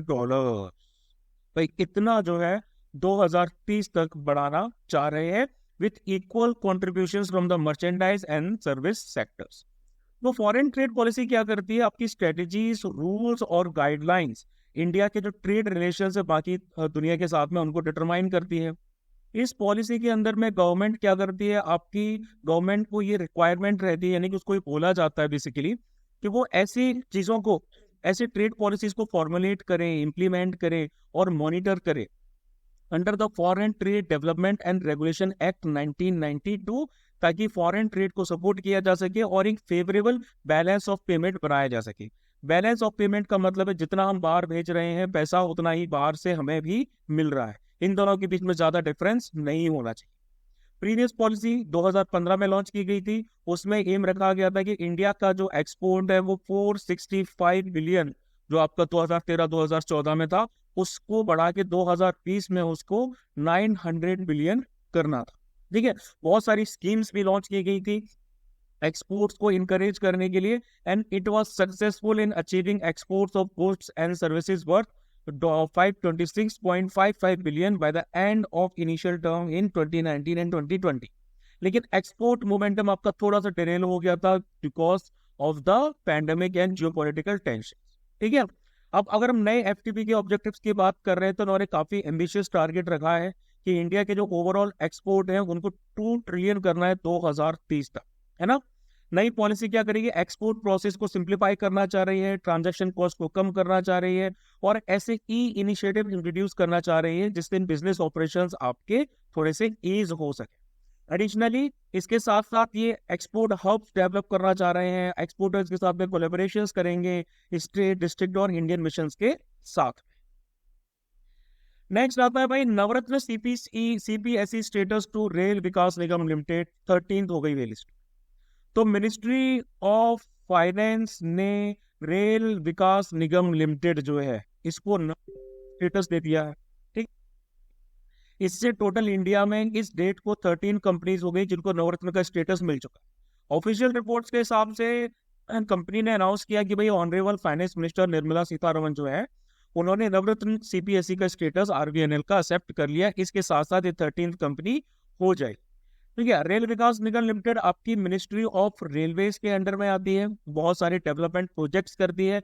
Annual turnover इनका 90,000 करोड़ से ऊपर का है और नेट प्रॉफिट इनका जो है वो 1000 करोड़ से ऊपर का है 2021 से लेके 2022 तक। वही नवरत्न कंपनीज कौन सी होती है?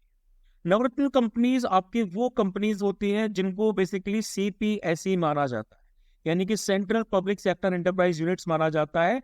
ऐसे बिजनेसेस जो होते हैं ये तकरीबन आपका 1000 करोड़ का अलाउंस या इन्वेस्टमेंट कर सकते हैं without official permission from the central government. तो इंडियन गवर्नमेंट के हिसाब से सीपीएसई को 3 ग्रुपिंग्स में डाला गया है। एक तो भाई हमारा नवरत्न हो गया है ना, नवरत्न के अलावा दूसरा भाई हमारा हो जाता है मिनी रत्न और महारत्न। ठीक है, मिनी रत्न भी एक कैटेगरी होती है और महारत्न भी भाई एक कैटेगरी होती है। फाइनेंशियल फ्रीडम जो नवरत्न कंपनीज को दी जाती है उससे वो ग्लोबल लेवल पे कंपटीशन कर सकते हैं। इसके साथ साथ कुछ नेसेसरी एलिजिबिलिटी क्राइटेरियाज भी होते हैं, अगर वो क्राइटेरिया पूरे कर लिए जाते हैं तो नवरत्न आपकी जो है वो महारत्न में कन्वर्ट भी हो सकती है।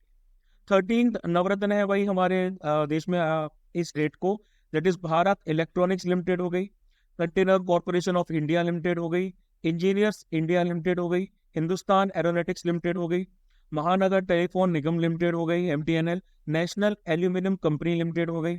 ठीक है, national buildings construction corporation limited, Neyveli lignite corporation limited, NMTC limited, oil India limited, राष्ट्रीय इस्पात निगम लिमिटेड और शिपिंग कॉर्पोरेशन इंडिया लिमिटेड, और उसके साथ साथ अब रेल विकास निगम हो गई। अब नेक्स्ट बात करते हैं आईटीसी की। तो ITC stocks accomplish strong record, 11th Indian firm with over 5 trillion market capitalisation. तो ITC limited is one of the top rated private sector companies और अब वो इंडियन कॉर्पोरेशन की उस लिस्ट में शामिल हो चुकी है जिनकी मार्केट वैल्यू 5 लाख करोड़ से ऊपर है। ठीक है, तो आईटीसी की जो टोटल वैल्यू सेल्स ट्रांजैक्शन की है वो है 90,104 करोड़ से ऊपर। ठीक है, तो लास्ट फिजिकल ईयर के हिसाब से अगर हम देखें तो इनको काफी ज्यादा प्रॉफिट भी हुआ, दैट इज 15,000 करोड़, इतना प्रॉफिट भी इनको। मोरओवर ये जो कंपनी है ये एक कॉन्ग्लोमरेशन है, डाइवर्सिफिकेशन टाइप ऑफ बिजनेस है।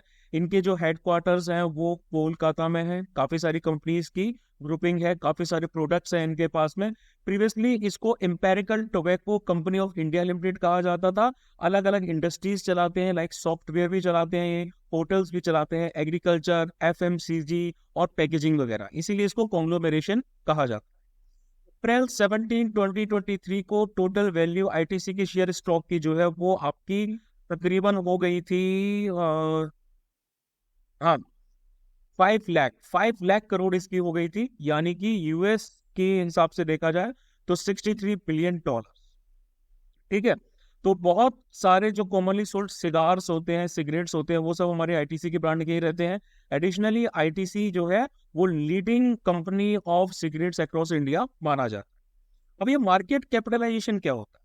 मार्केट कैपिटलाइजेशन या फिर मार्केट कैप आपका रेफर किया जाता है टोटल मार्केट वैल्यू जो किसी कंपनी की होती है। ठीक है, उसके जो आउटस्टैंडिंग कॉमन शेयर्स होते हैं जो उसके एलाइज के द्वारा ओन किए जाते हैं उनकी टोटल मार्केट वैल्यू कितनी है। मोरओवर इसको हम फर्दर और भी ज्यादा डिटरमाइन कर सकते हैं by the multiplication of total number of shares by the market price of one share. एक शेयर की भाई मार्केट प्राइस क्या है तो भाई टोटल शेयर को उससे मल्टीप्लाई कर देंगे, इससे हमें टोटल मार्केट वैल्यू भी पता चल जाती है। ये कंपनी के मार्केट साइज को डिटरमाइन करने के लिए एक नेसेसरी फिगर होती है। मार्केट कैप बेसिकली एक फर्म का स्टेटस रिप्रेजेंट करती है बिजनेस डेवलपमेंट के कंटेक्स्ट। नेक्स्ट आ रहा है RAPIDX name given to regional rail with minimum travelling time to operate on RRTS corridors. तो भाई national capital region transport corporation यानी कि NCRTC, इन्होंने इंडिया की first ever semi high speed regional rail service को लॉन्च किया है।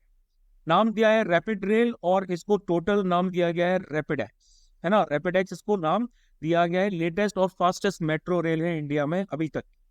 सीनियर ऑफिशियल्स ने कहा है बेसिकली कि जो एक्स है इस लेटर में, एक्स का क्या मतलब है, एक्स का मतलब है नई जो नेक्स्ट एज टेक्नोलॉजी है वो उसको रिप्रेजेंट कर रहा है, ठीक है, कंफर्टेबल और फास्ट राइड के लिए।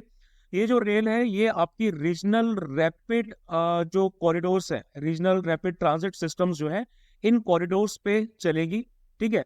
ये बेसिकली स्टेप लिया गया है ताकि मेजर अर्बन जंक्शंस को एनसीआर की मेजर पॉइंट से जोड़ा जा सके, ठीक है।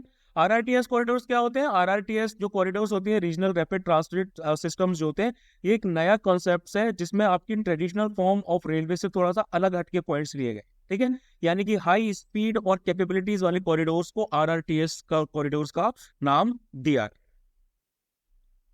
Next, stand up India. तो रिसेंटली पीएम मोदी ने एक्नॉलेज किया कि स्टैंड अप इंडिया का जो रोल है in empowering the scheduled caste and scheduled tribe communities, women and job creation at the completion of 7 years of the scheme काफी अच्छा रहा है। अगर इस स्कीम की बात करें तो ये 2016 में लॉन्च की गई थी ministry of finance under government of India की, ठीक है। 2025 तक इसको एक्सटेंड कर दिया गया है। इसका एम है to promote entrepreneurship among scheduled caste, scheduled tribes and women, ठीक है। ये आपके शेड्यूल्ड कमर्शियल जो बैंक्स होते हैं उनकी सारी ब्रांचेस को कवर करती है।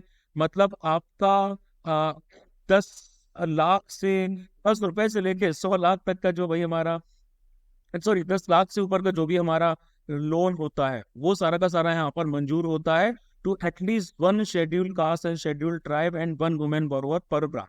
हर ब्रांच में एक शेड्यूल्ड कास्ट या शेड्यूल्ड ट्राइब या वुमेन ब्रांच को 10 से लेके 100 लाख के बीच का जो लोन है वो अप्रूव होना चाहिए। एप्लीकेंट्स तकरीबन आपका 10 लाख जो रुपए है वो एक वर्किंग कैपिटल के तौर पे यहाँ से निकाल सकते हैं, ठीक है।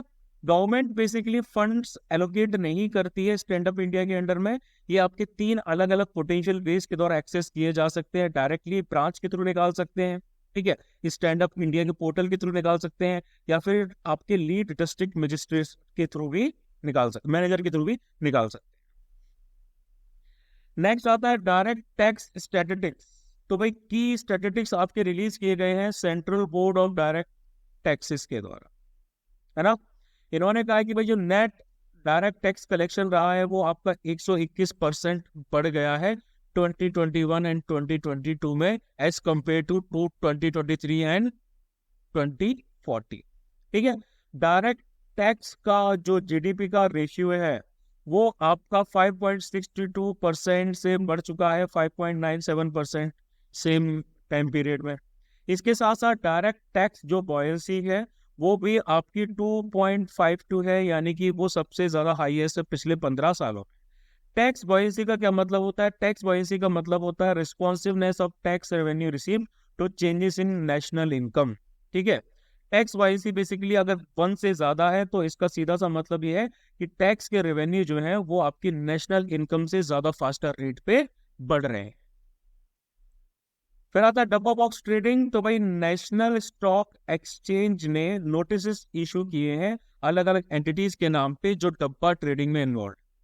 डब्बा ट्रेडिंग आपकी एक इनफॉर्मल ट्रेडिंग होती है जो आपकी स्टॉक एक्सचेंज से बाहर होती है। ट्रेडर्स क्या करते हैं भाई, वो स्टॉक प्राइसेस के मूवमेंट्स पे बैट करते हैं और कोई रियल ट्रांजैक्शन नहीं करते हैं, कोई फिजिकल ओनरशिप नहीं लेते हैं पर्टिकुलर स्टॉक की जो कि एक्सचेंज में होता है, ठीक है। अब क्योंकि कोई प्रॉपर रिकॉर्ड इनकम या गेन का नहीं होता है तो डब्बा ट्रेडर्स क्या करते हैं, टैक्सेशन को एस्केप कर लेते हैं। तो भाई ये एक ऑफेंस माना गया है सिक्योरिटीज कॉन्ट्रैक्ट रेगुलेशन एक्ट यानी कि SCRA 1956 के अंडर। आगे बात करेंगे लॉजिस्टिक्स परफॉर्मेंस इंडेक्स 2023 की। तो इंडिया ने अपनी जो रैंक है वो इम्प्रूव कर ली, ठीक है। इसकी रैंक 2018 में हुआ करती थी 44, ठीक है, और उससे पहले 2014 में 54 और अब 2022-23 में इसकी रैंक आ गई 38। ये भाई हमारा वर्ल्ड बैंक का लॉजिस्टिक्स परफॉर्मेंस इंडेक्स 2023 लॉन्च किया गया। तो भाई इंफ्रास्ट्रक्चर में सॉफ्ट और हार्ड इंफ्रास्ट्रक्चर दोनों में काफी सिग्निफिकेंट इन्वेस्टमेंट्स किए गए हैं, टेक्नोलॉजी में इन्वेस्टमेंट्स किए गए हैं, जिससे इंडिया की ओवरऑल जो पोर्ट की परफॉर्मेंस है वो बढ़ गई है। इस इंडेक्स को टॉप किया है सिंगापुर ने। ठीक है, तो एलपीआई एक बेंचमार्किंग टूल है जिससे कंट्रीज को चैलेंजेस और अपॉर्चुनिटीज जो उनको ट्रेड लॉजिस्टिक्स में फेस करनी पड़ती है उसको आइडेंटिफाई करने में हेल्प मिलती है। 6 डायमेंशंस ट्रेड के रखे गए हैं एलपीआई 2023 में। इसमें कस्टम्स परफॉर्मेंस आ जाता है, इंफ्रास्ट्रक्चर क्वालिटी आ जाता है, और टाइमलीनेस ऑफ शिपमेंट्स भी कवर किया जाता है। नेक्स्ट आएगा नेशनल लॉजिस्टिक्स पोर्टल मेरीन। तो भाई ministry of port shipping and waterways है ना, इन्होंने सागर सेतु मोबाइल ऐप जो नेशनल लॉजिस्टिक्स पोर्टल मेरीन की है, एनएलपीएम की है, उसको लॉन्च किया है। एनएलपीएम एक national maritime single window platform है जिसमें end to end logistic solutions provide कराए जाएंगे। ये एक्सपोर्टर्स, इंपोर्टर्स, सर्विस प्रोवाइडर्स को डॉक्यूमेंट एक्सचेंज करने के लिए और बिजनेस ट्रांजैक्ट करने के लिए काफी हेल्प करेगा। एनएलपी मेरीन विजन का ओवर आर्किंग जो भाई गोल है वो ये कि भाई आपके G2G, G2P एंड P2P यानी कि बिजनेस टू बिजनेस जो मॉडल्स हैं उनमें क्या करना है, उनको कैटर करना है। ठीक है, उसके बाद भाई हम आते हैं एनवायरमेंट एंड इकोलॉजी पे। ठीक है, तो भाई Idu Mishmis and Dibang wild life sanctuary. तो भाई नेशनल टाइगर कंजर्वेशन अथॉरिटी यानी कि एनटीसीए जो कि एक स्टेचुटरी बॉडी है under the ministry of environment, forest and climate change. ये बेसिकली प्रोजेक्ट टाइगर के लिए इंडिया में रिस्पॉन्सिबल है, जो इंडिया का फ्लैगशिप प्रोग्राम है टाइगर कंजर्वेशन के लिए। तो भाई इसी के अंदर में भाई दिबांग वाइल्ड लाइफ सेंचुरी आती है। दिबांग वाइल्ड लाइफ सेंचुरी जो है भाई अरुणाचल प्रदेश में लोकेटेड है। इसको 1998 में नोटिफाइड किया गया था। बहुत सारी वाइल्ड लाइफ यहाँ पर पाई जाती है, इंक्लूडिंग यहाँ पर मिश्मी इन जो है मस्क टियर है शायद, हाँ मस्क टियर, यहाँ पर मिश्मी टकिन, ठीक है, मस्क डियर जो है वो भी पाया जाता है, गोरान पाए जाते हैं, क्लाउडेड लेपर्ड्स पाए जाते हैं, स्नो लेपर्ड्स पाए जाते हैं, और टाइगर्स भी पाए जाते हैं। तो जो इदू मिश्मी ट्राइब है भाई यहाँ पे, इनका डीप कल्चरल कनेक्शन है इस सेंचुरी और वाइल्ड लाइफ के साथ। अगर हम इनकी बात करें तो भाई इनकी पॉपुलेशन है तकरीबन 12,000 इनकी पॉपुलेशन है। ठीक है, और ये इदू मिश्मी लैंग्वेज बोलते हैं। इस ट्राइब का यूनिक बिलीफ है, इसको कहा जाता है इयू इना, जिसमें इनको प्रोहिबिट किया जाता है कि भाई जो आपके अलग अलग एनिमल्स है उनकी हंटिंग नहीं की जानी है, इंक्लूडिंग टाइगर्स, और उनको कंजर्व किया जा रहा है। तो भाई टाइगर रिजर्व यहाँ प्रपोज किया जा रहा है। इंडियन गवर्नमेंट ने कहा है कि भाई एक नया टाइगर रिजर्व हम दिबांग वाइल्ड लाइफ सेंचुरी में बनाएंगे। तो इस मूव के साथ में टाइगर पॉपुलेशन इस रीजन में जो है वो कंजर्व की जाएगी। लेकिन इदू मिश्मी जो ट्राइब है उनको ये लग रहा है कि भाई इससे जो इनकी जमीनें हैं, उनका जो लाइवलीहुड है, ट्रेडिशनल प्रैक्टिसेस है, वो काफी हद तक इफेक्ट होंगी। नेक्स्ट रिपोर्ट आती है इंडिया टाइगर सेंसस 2022। तो इस रिपोर्ट ने बेसिकली रिवील किया है कि इंडिया की जो टाइगर पॉपुलेशन आपकी 2006 में 1411 हुआ करती थी, 2018 में वही 2967 हुई, तो 2022 में 3682 पे पहुंच चुकी है। वेस्टर्न घाट्स के जो रीजन है ना, वहां पर काफी डिक्लाइन हुआ है टाइगर पॉपुलेशन में, क्योंकि वाइल्ड लाइफ और ह्यूमंस के बीच में काफी ओवरलैप हो रहा है डेवलपमेंटल एक्टिविटीज की वजह से। इस रिपोर्ट ने ये भी बताया है कि टाइगर पॉपुलेशन का डिक्लाइन आपके और भी बहुत सारे स्टेट्स में हो रहा है, लाइक झारखंड। ठीक है, झारखंड में हो रहा है, उड़ीसा, छत्तीसगढ़, आंध्र प्रदेश एंड तेलंगाना। लेकिन बहुत सारे ऐसे लैंडस्केप्स हैं जहां पर काफी सब्सटेंशियल इंक्रीज भी हुआ है टाइगर पॉपुलेशन का, लाइक शिवालिक और गैंगटिक प्लेन्स हो गए, सेंट्रल इंडिया का एरिया हो गया, नॉर्थ ईस्टर्न हिल्स हो गए, ब्रह्मपुत्र फ्लड प्लेन्स हो गए, और सुंदरबंस हो गए। नेक्स्ट आते हैं मोरेल मशरूम की तरफ। तो भाई मोरेल मशरूम का एक और नाम है, दैट इज गुच्ची। ठीक है, इसको मोरेल मशरूम कहा जाता है। ये एक प्राइस डेलिकेसी है जो हिमालयन रीजन में पाई जाती है, वाइल्ड मशरूम की कैटेगरी में आता है, and it belongs to the मोशेलेसी फैमिली। ठीक है, इसको इसके स्पॉन्जी हेड की वजह से जाना जाता है। ये मशरूम काफी डिलीशियस होता है, लेकिन इसके अंदर काफी एसेंशियल न्यूट्रिएंट्स भी पाए जाते हैं, और इसको फ्यूचर में जीआई टैग भी मिल सकता है। ठीक है, ये विटामिन बी, सी, डी और के का काफी रिच सोर्स है, और ये एक हेल्दी डाइट में एक इंपॉर्टेंट एक्सीलेंट एडिशन के तौर पे जाना जाता है। कैलोरीज काफी कम होती है, फैट फ्री होता है, हाई अमाउंट्स ऑफ प्रोटीन पाए जाते हैं, तो वेजिटेरियन डाइट में ये काफी एक परफेक्ट ऑप्शन एडिशन के लिए हो सकता है। लेकिन ये रेयर होता है। प्राइस मशरूम है, यानी कि ये काफी ज्यादा एक्सपेंसिव होता है। इसकी कॉस्ट जो है भाई वो 30,000 से लेकर 50,000 तक किलो तक जा सकती है, डिमांड के हिसाब से रहता है। तो recently department of forest ecology and environment ने बेसिकली MFP और NTFP रूल्स जो है नोटिफाइड किए हैं, जिसमें गुच्ची को इंक्लूड किया है। नेक्स्ट आता है IFFCO's liquid nano di ammonia phosphate यानी कि DAP। तो नैनो जो भाई DAP है ना, ये आपका मैन्युफैक्चर किया गया है इफको के द्वारा, ठीक है, और सेंट्रल के द्वारा जो आपका फर्टिलाइजर कंट्रोल ऑर्डर जो है उसके द्वारा नोटिफाइड भी किया गया है, जो हमारी सेल, प्राइसिंग और डिस्ट्रीब्यूशन ऑफ फर्टिलाइजर को मैनेज करता है, रेगुलेट करता है, ठीक है। तो अगर आप इफको की बात करें तो भाई इफको यानी कि Indian farmers fertiliser corporation society, cooperative society, ये बेसिकली एक कोऑपरेटिव सोसाइटीज है, ठीक है। ये आपकी मल्टीपल स्टेट्स पे ऑपरेट भी करती है। ओनरशिप इफको की basically cooperative societies of India के हाथ में है। प्राइमरी बिजनेस इफको का क्या था भाई? प्राइमरी बिजनेस इफको का जो है, जो उसको है, that is to manufacture and to sell basically fertilisers, ठीक है, ये इनका काम है। 1967 में इसको इस्टेब्लिश किया गया था। 57 मेंबर कोऑपरेटिव्स के साथ में इसकी स्टार्टिंग हुई थी। अभी ये वर्ल्ड का लार्जेस्ट कोऑपरेटिव सोसाइटी मानी जाती है in terms of turnover on GDP per capita, यानी कि वर्ल्ड कोऑपरेटिव मॉनिटर 2021 के हिसाब से 35,000 मेंबर कोऑपरेटिव्स इनके साथ में जुड़े हुए हैं। 50 मिलियन फार्मर्स के साथ ये डील करते हैं। तो इसको लार्जेस्ट मैन्युफैक्चरर है फर्टिलाइजर्स का इंडिया में। इसका मार्केट शेयर जो है वो यूरिया में 19% है और 31% है कॉम्प्लेक्स फर्टिलाइजर्स, ठीक है। 2017 के हिसाब से देखें तो इस कोऑपरेटिव को फॉर्च्यून इंडिया की 500 की लिस्ट में 66 रैंक पे रखा गया था। इसकी नेटवर्थ जो है वो $2.6 बिलियन मार्च 2021 में मेजर की गई। Next is water bodies, that is first census report. तो मिनिस्ट्री ऑफ जल शक्ति, इन्होंने फर्स्ट एवर सेंसस रिपोर्ट जो है वाटर बॉडीज की 2018 और 2019 के बीच में कंडक्ट की। ऑब्जेक्टिव सेंसस का बेसिकली यही था कि एक कॉम्प्रिहेंसिव डेटा को सारे एक्सपेक्ट जो वाटर बॉडीज के होते हैं इस कंट्री में, उनके ऊपर इकट्ठा किया जा सके, उनकी कंडीशन, उनके ऊपर जो अतिक्रमण होता है, इंक्रोचमेंट होता है, और उनका कैसे यूज किया जाता है।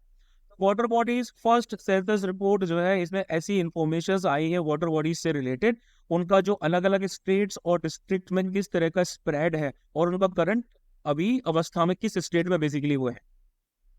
तो वाटर बॉडीज जो हमारी इंक्लूड की गई हैं उसमें कौन कौन सी इंक्लूड की गई भाई? हमारे पॉन्ड्स इंक्लूड किए गए हैं, लेक्स और रिजर्वॉयर्स भी हैं, वो भी आपके इंक्लूड किए गए हैं, जो अलग अलग पर्पसेस के लिए यूज किए जाते हैं। इसमें इरिगेशन, डोमेस्टिक और ड्रिंकिंग, इंडस्ट्रियल जो वाटर हो जाता है वो भी आ जाता है, फिशिकल्चर यानी कि जो मछली पालने के लिए होता है वो भी आ जाता है, recreation, religious and ground water recharge, ये सारे के सारे इसमें इंक्लूड किए गए। लेकिन आपके जो हटा दिए गए हैं उसमें ओशंस हटा दिए, ठीक है, लेगून्स हटा दिए, फ्री फ्लोइंग रिवर्स को हटा दिया, स्विमिंग पूल्स को, और कवर्ड वाटर टैंक्स जो होते हैं, टेम्परेरी वाटर बॉडीज होती हैं, और open water tanks for cattle जो होते हैं, उनको इस कैटेगरी से हटा दिया। वाटर बॉडी की डेफिनेशन क्या होती है भाई? इस सेंसस के हिसाब से वाटर बॉडी एक ऐसा स्ट्रक्चर होता है जिसमें पानी को स्टोर किया जाता है वेरियस पर्पसेस के लिए, जिसमें irrigation, domestic, drinking, industrial, pisciculture, recreation, religious और ग्राउंड वाटर रिचार्ज की फैसिलिटीज शामिल हो जाती है, ठीक है। इसमें बेसिकली ऐसी बॉडीज आ जाती है जिनके आसपास कोई मैसनरी वर्क ना किया हो, यानी कि कोई पक्का काम ना किया गया। Next, gulf of Mannar marine national park. तो भाई सदर्न मोस्ट पार्ट में इंडिया में भाई हमारा गल्फ ऑफ मन्नार जो है मेरीन नेशनल पार्क सिचुएटेड है, ठीक है। ये प्रोटेक्टेड एरिया है, 560 किलोमीटर का स्क्वायर किलोमीटर का एरिया इन्होंने कवर किया है।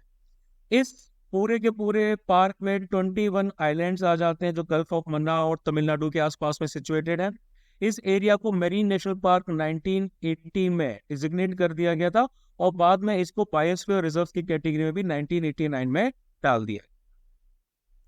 अब यहाँ पर क्या हो रहा है भाई? यहाँ पर आपके कुछ इन्वेसिव स्पीसीज जो है प्लांट्स की, वो पाई जा रही है जो यहाँ के वेजिटेशन को थ्रेटन कर रही है ना।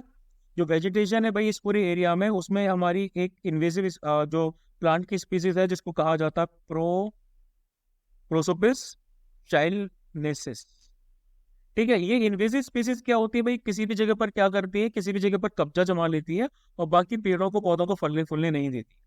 तो ये जो प्लांट स्पीसीज है ये अर्जेंटीना, बोलीविया, चाइल्ड और पेरू की नेटिव है। ठीक है, ये बहुत तेजी से फैलती है, बहुत डेंस थिकेट्स बना लेती है, जैसे नेटिव जो प्लांट स्पीसीज हैं वो बहुत खत्म हो जाती है। इसके साथ साथ एक और भाई हमारी आ जाती है, that is called as prosopis juliflora. ठीक है, ये भी तमिलनाडु में ब्रिटिश के द्वारा 1877 में इंट्रोड्यूस की गई थी जी। ये भी नेचुरल वेजिटेशन के लिए काफी खतरा है।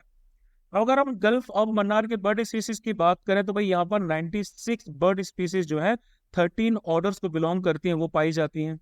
इनमें से 58 जो है वो वाटर बर्ड की कैटेगरी में आती हैं, यानी कि इस एरिया के लिए काफी ज्यादा इंपॉर्टेंट।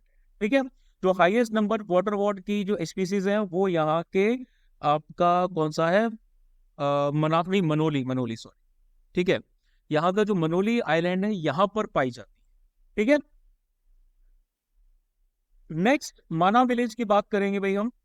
तो मानव विलेज जो आपकी बद्रीनाथ के पास में सिचुएटेड है ना, बद्रीनाथ के पास में सिचुएटेड है, चमोली डिस्ट्रिक्ट ऑफ उत्तराखंड।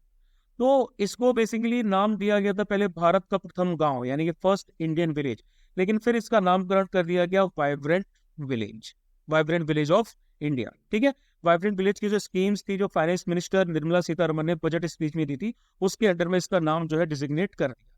तो इस स्कीम के अंडर में क्या किया जाएगा, 46 बॉर्डर ब्लॉक्स के जो भाई गांव हैं across 19 districts, 4 states and 1 union territory, उनको डेवलप किया जाएगा। तो माना विलेज जो है भाई वो आपका 3219 मीटर अबव मीन सी लेवल पाया जाता है, और यहाँ पर आपकी जो सरस्वती रिवर है वो भी यहीं से निकलती है। ठीक है, यहाँ पर भूतियास पाए जाते हैं, एक ट्राइबल्स होते हैं, मंगोल ट्राइब है, one of the oldest villages in the region. तो सेंट्रल गवर्नमेंट ने रिसेंटली भाई यहाँ पर एलएसी के पास में इस गांव पे नया बोर्ड लगा दिया और उसको इंडिया का फर्स्ट विलेज से वाइब्रेंट जो बेसिकली गांव है उसका डिजिग्नेशन दे।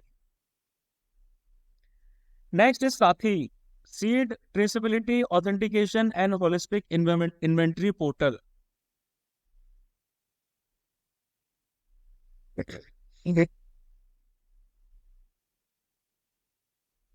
Next is SATHI, seed traceability authentication and holistic inventory portal. तो भाई ministry of agriculture and farmer welfare ने साथी पोर्टल और मोबाइल ऐप को लॉन्च किया। साथी मतलब seed traceability authentication and holistic inventory portal, और जो मोबाइल ऐप है ये एक सेंट्रलाइज ऑनलाइन सिस्टम है वो सीड को ट्रेस करने के लिए, उसके ऑथेंटिकेशन के लिए कि भाई ओरिजिनल सीड है कि नहीं, और इन्वेंट्री के साथ कि भाई कितना इन्वेंट्री सीड का बचा हुआ है, ताकि seed production, quality, seed identification और सीड सर्टिफिकेशन से रिलेटेड इश्यूज को देखा जा सके। इनको एक क्यूआर कोड सिस्टम से जो है वो ट्रेस किया जाएगा। पोर्टल आपका डेवलप किया गया है नेशनल इंफॉर्मेटिक्स सेंटर्स के द्वारा in collaboration with ministry of agriculture and farmers welfare. Theme क्या रखा गया है, थीम रखा गया है उत्तम बीज समृद्ध किसान। तो पोर्टल जो है इसके अंदर में 7 वर्टिकल्स होंगे सीड चेन्स के, research organisation, seed certification, seed licensing, seed catalogue, dealer to farmer sales, farmer registration and seed DBT, ये सब इनके अंदर में रहेगा। नेक्स्ट आते हैं millets and other ancient grains international research initiative Maharishi. तो G20 मीटिंग जो भाई हुई, G20 मीटिंग के जो क्या बोलते हैं एग्रीकल्चर चीफ साइंटिस्ट वगैरह थे, उन्होंने sustainable agriculture and food system for healthy people and planet के ऊपर में महर्षि के लॉन्च को सपोर्ट किया। इसका जो सेक्रेटेरिएट है वो आपका Indian institute of millet research जो है हैदराबाद में, वहां रखा जाएगा। ठीक है, टेक्निकल सपोर्ट इनको मिलेगा ICRISAT के द्वारा, और एक बस CGIAR की जो सेंटर्स है वो बाकी इंटरनेशनल ऑर्गेनाइजेशंस है वो इनको सपोर्ट करेंगे। ये एग्रो बायोडाइवर्सिटी पे, फूड सिक्योरिटी पे, nutrition aligning with international year of millet 2023 पे काम करेंगे। मिलेट्स आपको पता ही है भाई, मोटे अनाज जो होते हैं, न्यूट्री सीरियल्स या सुपर फूड्स जिनको कहा जाता है, जो आपके ड्राई एरियाज में उगाए जाते हैं सब ट्रॉपिकल एंड ट्रॉपिकल रीजन्स में। नेक्स्ट आता है प्रोजेक्ट टाइगर। तो भाई पीएम ने रिसेंटली क्या किया, कॉमेमोरेशन ऑफ 50 ईयर्स, यानी कि प्रोजेक्ट टाइगर को 50 साल हो गए, तो मैसूर कर्नाटक में इसको एक प्रोग्राम लॉन्च किया 50 ईयर्स होने के बाद। तो इंटरनेशनल बिग कैट्स अलायंस जो है उसको भी लॉन्च किया गया इंडिया के द्वारा इस इवेंट के द्वारा। अमृत काल का विजन फॉर टाइगर कंजर्वेशन, यानी कि fifth cycle of management effectiveness evolution, जिसको MEE कहा जा रहा है, टाइगर रिजर्व्स के ऊपर, और एक summary report all India tiger estimation वो भी रिलीज की गई। MEE एक ग्लोबल फ्रेमवर्क है, एक एवोल्यूशन मैनेजमेंट इफेक्टिवनेस है प्रोटेक्टेड एरियाज की, जिनको 6 मेन कैटेगरीज में रखा गया है, यानी कि context, planning, output, input, process and outcomes. Project driver की बात करें तो भाई एक सेंट्रली स्पॉन्सर्ड आपकी स्कीम है जो मिनिस्ट्री ऑफ एनवायरनमेंट, फॉरेस्ट और क्लाइमेटिक चेंज के अंडर में आती है। 1973 में इसको लॉन्च किया गया था। इम्प्लीमेंटिंग एजेंसी में भाई आपकी आ जाती है NTCA, national tiger conservation authority, जो कि एक स्टैट्यूटरी बॉडी है। उसके बाद आता है प्रोजेक्ट एलिमेंट। तो भाई प्रेसिडेंट ने पार्टिसिपेट किया गज उत्सव में काजीरंगा नेशनल पार्क में, है ना, और टाइगर रिजर्व्स इन असम, ताकि 30 साल जो प्रोजेक्ट एलिफेंट के हो चुके हैं उसको सेलिब्रेट किया जा सके। गज उत्सव का ऑब्जेक्टिव था एलिफेंट कंजर्वेशन के लिए अवेयरनेस को बढ़ाना, उनके कॉरिडोर्स और हैबिटेट को बचाना, और ह्यूमन एलिफेंट का जो कन्फ्लिक्ट है उसको कम से कम करना। 1992 में इसको लॉन्च किया गया था, सेंट्रली स्पॉन्सर्ड स्कीम है। ये भी आपकी जो है वो मिनिस्ट्री ऑफ एनवायरनमेंट, फॉरेस्ट और क्लाइमेटिक चेंज के अंडर में आती है। एलिफेंट्स का साइंटिफिक नाम है Elephas maximus. Vulnerable IUCN status अगर देखा जाए तो उसको वनरेबल की कैटेगरी में रखा जाता है। नेक्स्ट आता है भाई standing committee on water resources presented it report on ground water of valuable but diminishing resource. तो क्या है कि भाई स्टैंडिंग कमेटी ने इस रिपोर्ट को जारी किया है। कमेटी ने ये कहा कि भाई जो ग्राउंड वाटर का यूज है ना, उसमें जो प्रोग्रेस हमारी हो रही है वो मिनिमल है ना, हमने इसमें कोई खास सुधार नहीं किया है। तो 2020 के असेसमेंट के हिसाब से अगर हम देखें तो इंडिया का जो एनुअल एक्सट्रैक्टेबल जो ग्राउंड वाटर रिसोर्स है वो हमारा है 398 बिलियन क्यूबिक मीटर। ठीक है, इतना हम यूटिलाइज कर रहे हैं, जिसमें से अगर हम देखें तो भाई 245 जो BCM है वो आपके सारे यूजेस के लिए एक्सट्रैक्ट किया जा रहा है। ओवर एक्सट्रैक्शन हो रहा है ग्राउंड वाटर का इरिगेशन नीड्स के लिए खासकर, ठीक है, जो आपके नदर्न स्टेट्स में हो रहा है, खासकर पंजाब, हरियाणा एंड राजस्थान। ठीक है, तो गवर्नमेंट इनिशिएटिव्स की जरूरत है ग्राउंड वाटर मैनेजमेंट के लिए। National aquifer mapping and management programme जो है ये भी भाई है हमारा इसके अंडर में आता है। इसका एम है एक्विफायर्स को मैप करना और मैनेज करना एक मल्टी डिसिप्लिनरी अप्रोच के साथ। इसमें जियोलॉजिकल, जियोफिजिकल, हाइड्रोजियोलॉजिकल, हाइड्रोलॉजिकल और वाटर क्वालिटी स्टडीज की जाए। इसके साथ साथ अटल भूजल योजना भी आ जाती है, हमारी सेंट्रल सेक्टर स्कीम है। ये फोकस करती है कम्युनिटी पार्टिसिपेशन पे और इसके साथ साथ सस्टेनेबल ग्राउंड वाटर मैनेजमेंट पे, जो आपके वाटर स्ट्रेस्ड एरियाज में आइडेंटिफाई किए गए, मतलब जहां पर पानी की कमी है। नेक्स्ट आता है जल शक्ति अभियान। 2019 में इसको लॉन्च किया गया था। इसका भी एम है कि जो मानसून रेनफॉल का वाटर होता है उसको आर्टिफिशियल रिचार्ज स्ट्रक्चर्स के द्वारा, वाटरशेड मैनेजमेंट के द्वारा, फॉरेस्टेशन के द्वारा और अवेयरनेस जनरेशन के द्वारा बचाया जा सके। ग्राउंड वाटर रिचार्जिंग आ जाती है, जैसे कि आपकी Mahatma Gandhi national rural employment guarantee scheme आ जाती है और प्रधानमंत्री कृषि सिंचाई योजना आ जाती है। ये भी ग्राउंड वाटर के आर्टिफिशियल रिचार्ज की बात करती है। कुछ और भी स्कीम्स आ जाती हैं जिसमें वाटर कंजप्शन एग्रीकल्चर में बचाने की बात की गई है, लाइक आपकी प्रधानमंत्री की SY पर ड्रॉप मोर क्रॉप, ये वाली योजना भी आ जाती है।